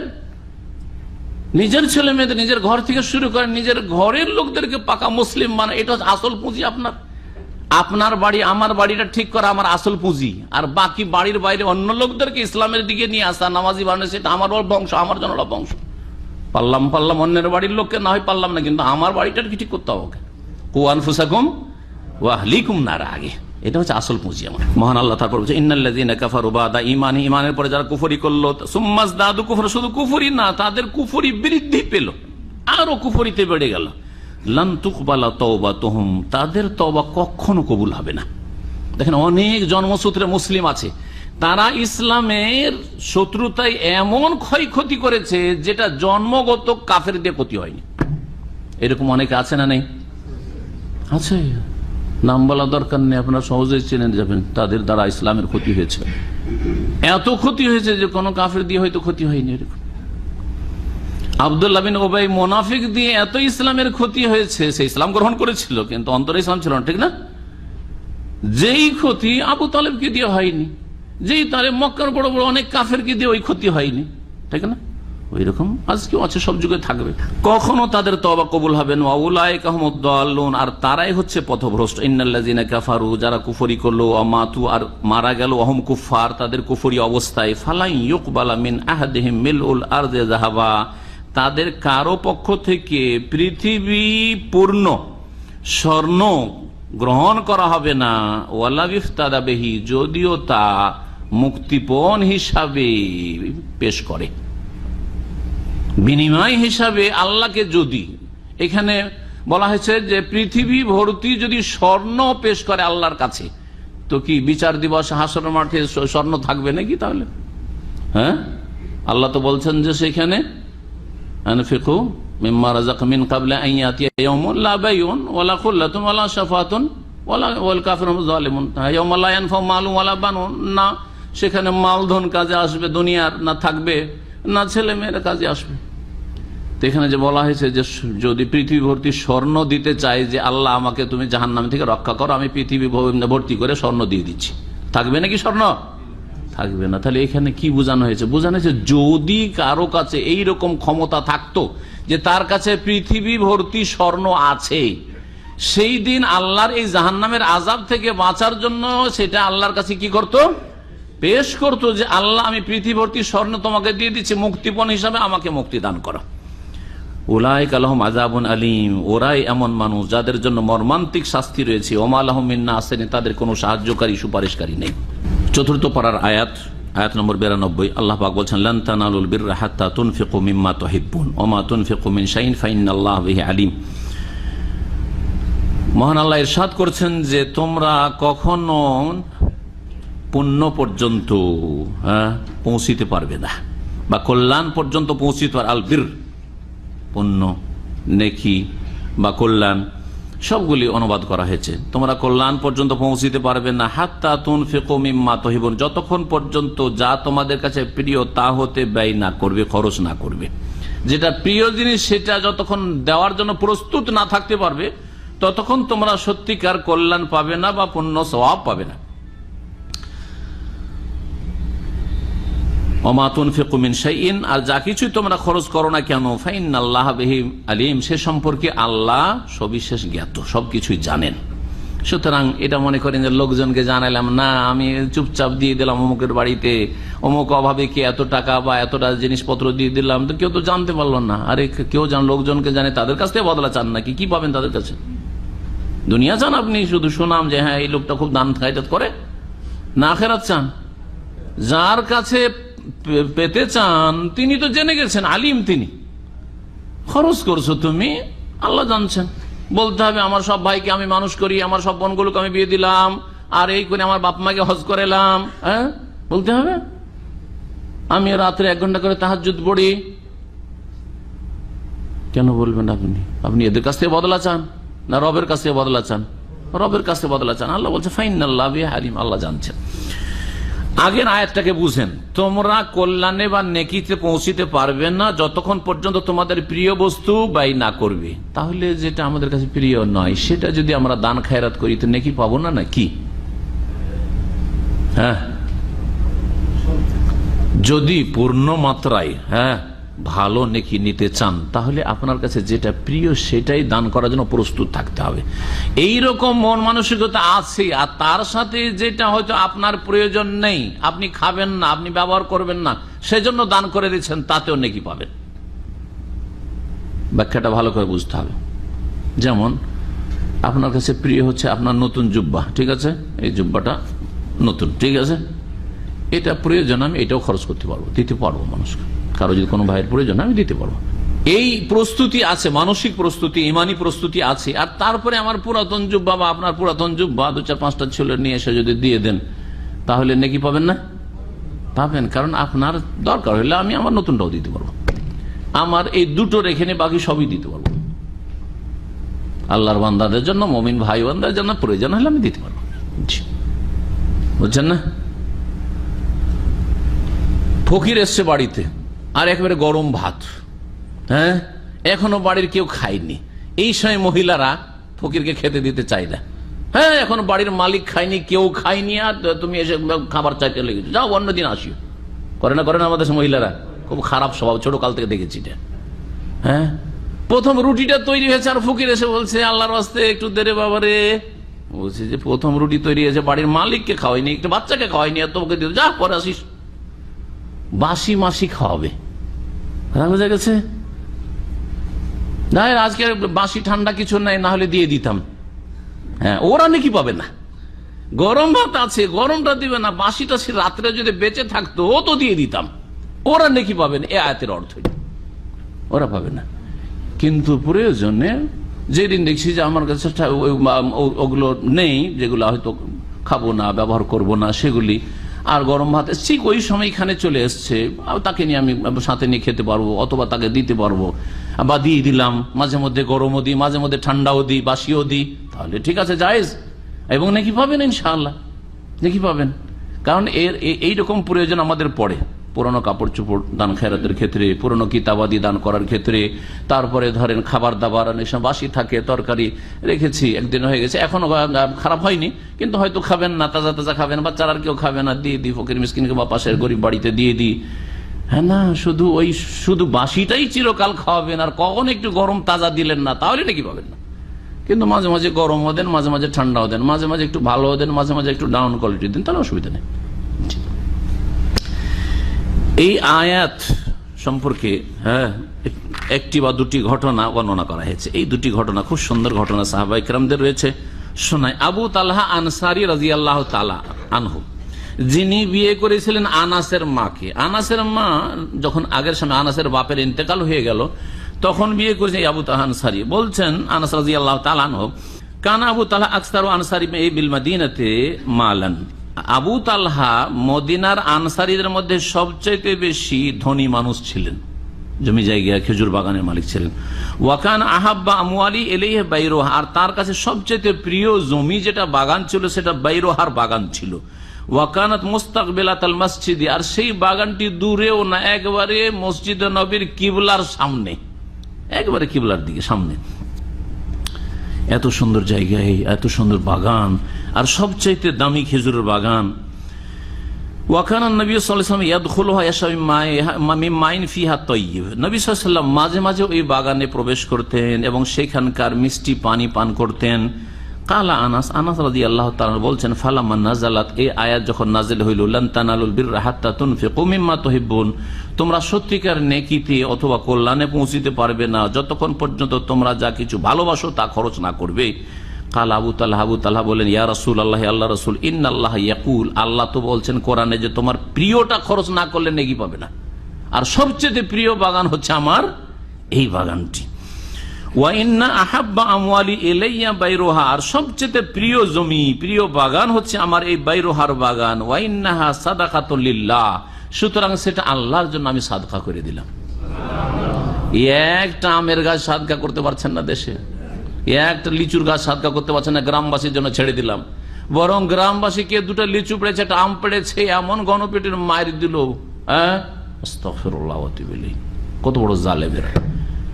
অথচ আপনার বাগানে গরিবদের হক আছে, যাদের বাগান টাগান নেই ওদের ছেলে মেয়েদের হক আছে, খাওয়ার হক আছে, বোঝা বেঁধে নেওয়ার হক নেই, চুরি করার হক নেই, কিন্তু খাওয়ার হক আছে। যখন পারবেন তাদের গ্রামবাসীকে খাওয়াইতে হবে, যাদের এই ফলগুলি নেই ওদের খাওয়াইতে হবে। রাসূলুল্লাহ সাল্লাল্লাহু আলাইহি ওয়াসাল্লাম কাছে পেশ করে দিলেন যে এই বাগান পুরোটাই সাদকা। আল্লাহু আকবার, এই ছিল তাদের ঈমান। রাসূলুল্লাহ সাল্লাল্লাহু আলাইহি ওয়াসাল্লামকে বলছেন, আরজু বিররাহা ওয়া যুখরাহা ইনদাল্লাহি তাআলা, আমি এর নেকি চাই এবং এটা আল্লাহর কাছে জমা থাক আমার জন্য, কিয়ামতের দিন পাবো, আল্লাহর কাছে আমি চাই।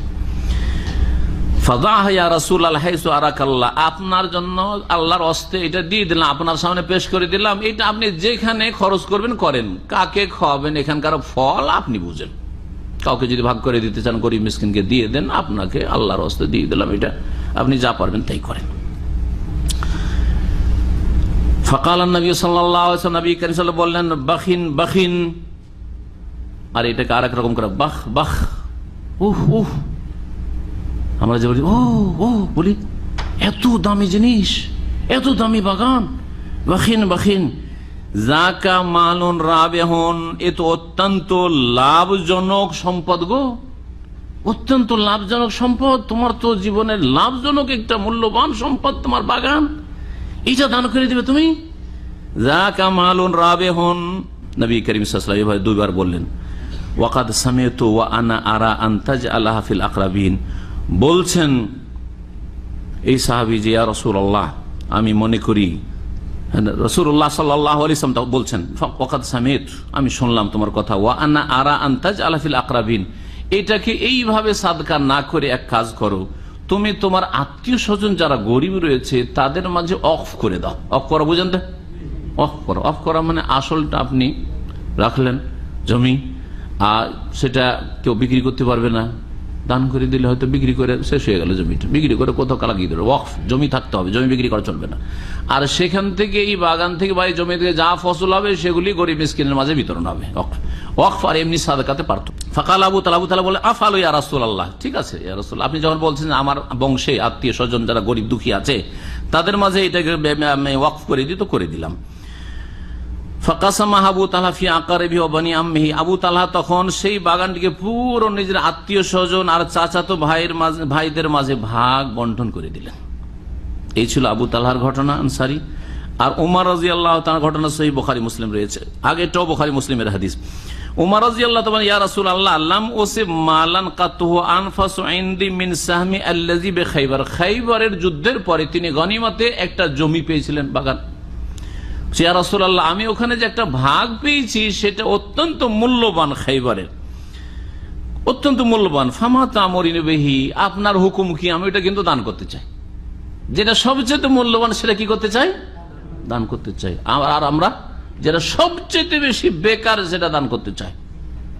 গ্রামের মহিলারা ওই চিটা ধান, পাতান ধান, আমরা পাতান বলি, ওই চিটা ধান যেটা সেটা সবচেয়ে ডাউন কোয়ালিটি, ওইটা দান করবে। জি, সবচেয়ে যেগুলো খারাপ সেগুলো দান করবে।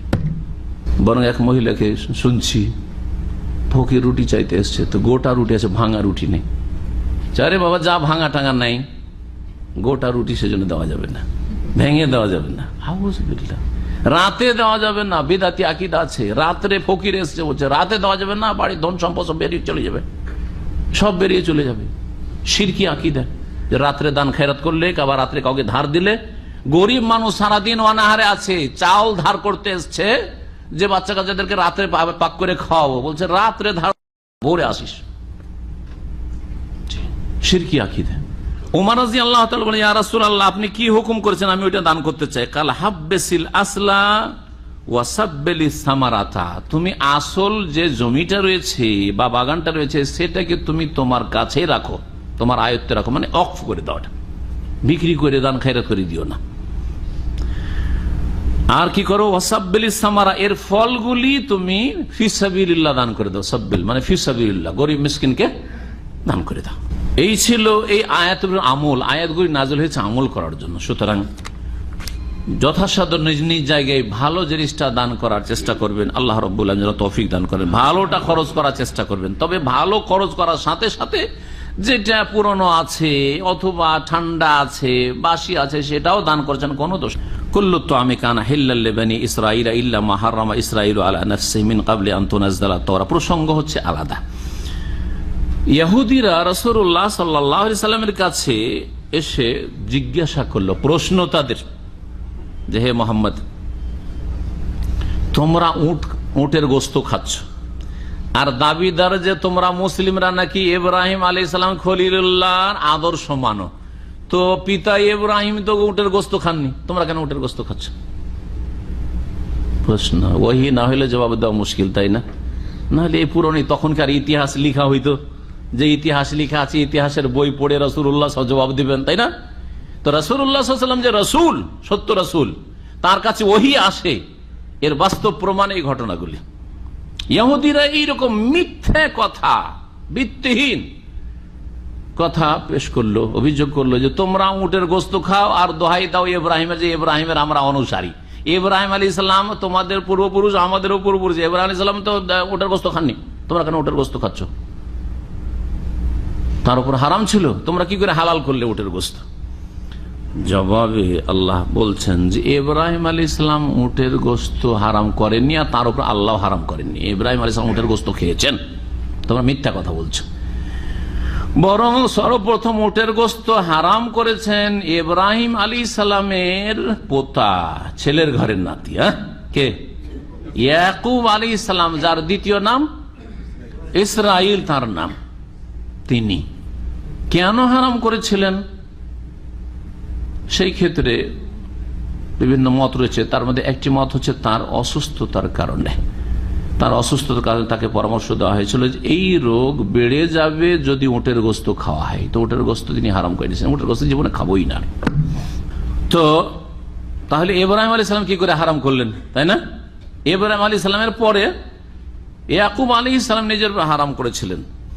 নিজের উপর হারাম করেছেন। আর কিছু কিছু জিনিস ইহুদের উপর হারাম করা হয়েছিল আল্লাহর পক্ষ থেকে, সেটা তাদের পাপের কারণে, যেটা সূরা আনামে আমাদের তাফসীরের আলোচনা এসে ফাবিযুলমিন মিনাল্লাযিনা হাদু হারামনা আলাইহিম তাইয়্যিবাতিন উহিল্লাত লাহুম, তাদের জন্য অনেক কিছু হালাল করা হয়েছিল কিন্তু তাদের জুলুম অত্যাচারের কারণে তাদের উপর হারাম করা হয়েছে।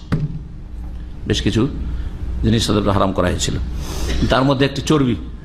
গোশত খাও কিন্তু চর্বি খেতে পাবে না। আল্লাহ জবাব দিচ্ছেন কুল্লু তা'আমি কানা হিল্লাল লিবানি ইসরাইল, সমস্ত রকমের খাবার গোশত বনি ইসরায়েলদের জন্য হালাল ছিল। গবাদি পশু এগুলো হালাল ছিল, উট হালাল ছিল, গরু ছাগল সব হালাল ছিল। ইল্লা মা হাররামা ইসরাইলু আলা নাফসি, তবে ইসরাইল আলাইহিস সালাম, ইসরাইল মানে আজকালকার ইসরাইল না, এই নাম দিয়ে তারা এই জালেমরা তাদের দেশের নাম রেখেছে, কিন্তু ইসরাইল হচ্ছে কার নাম?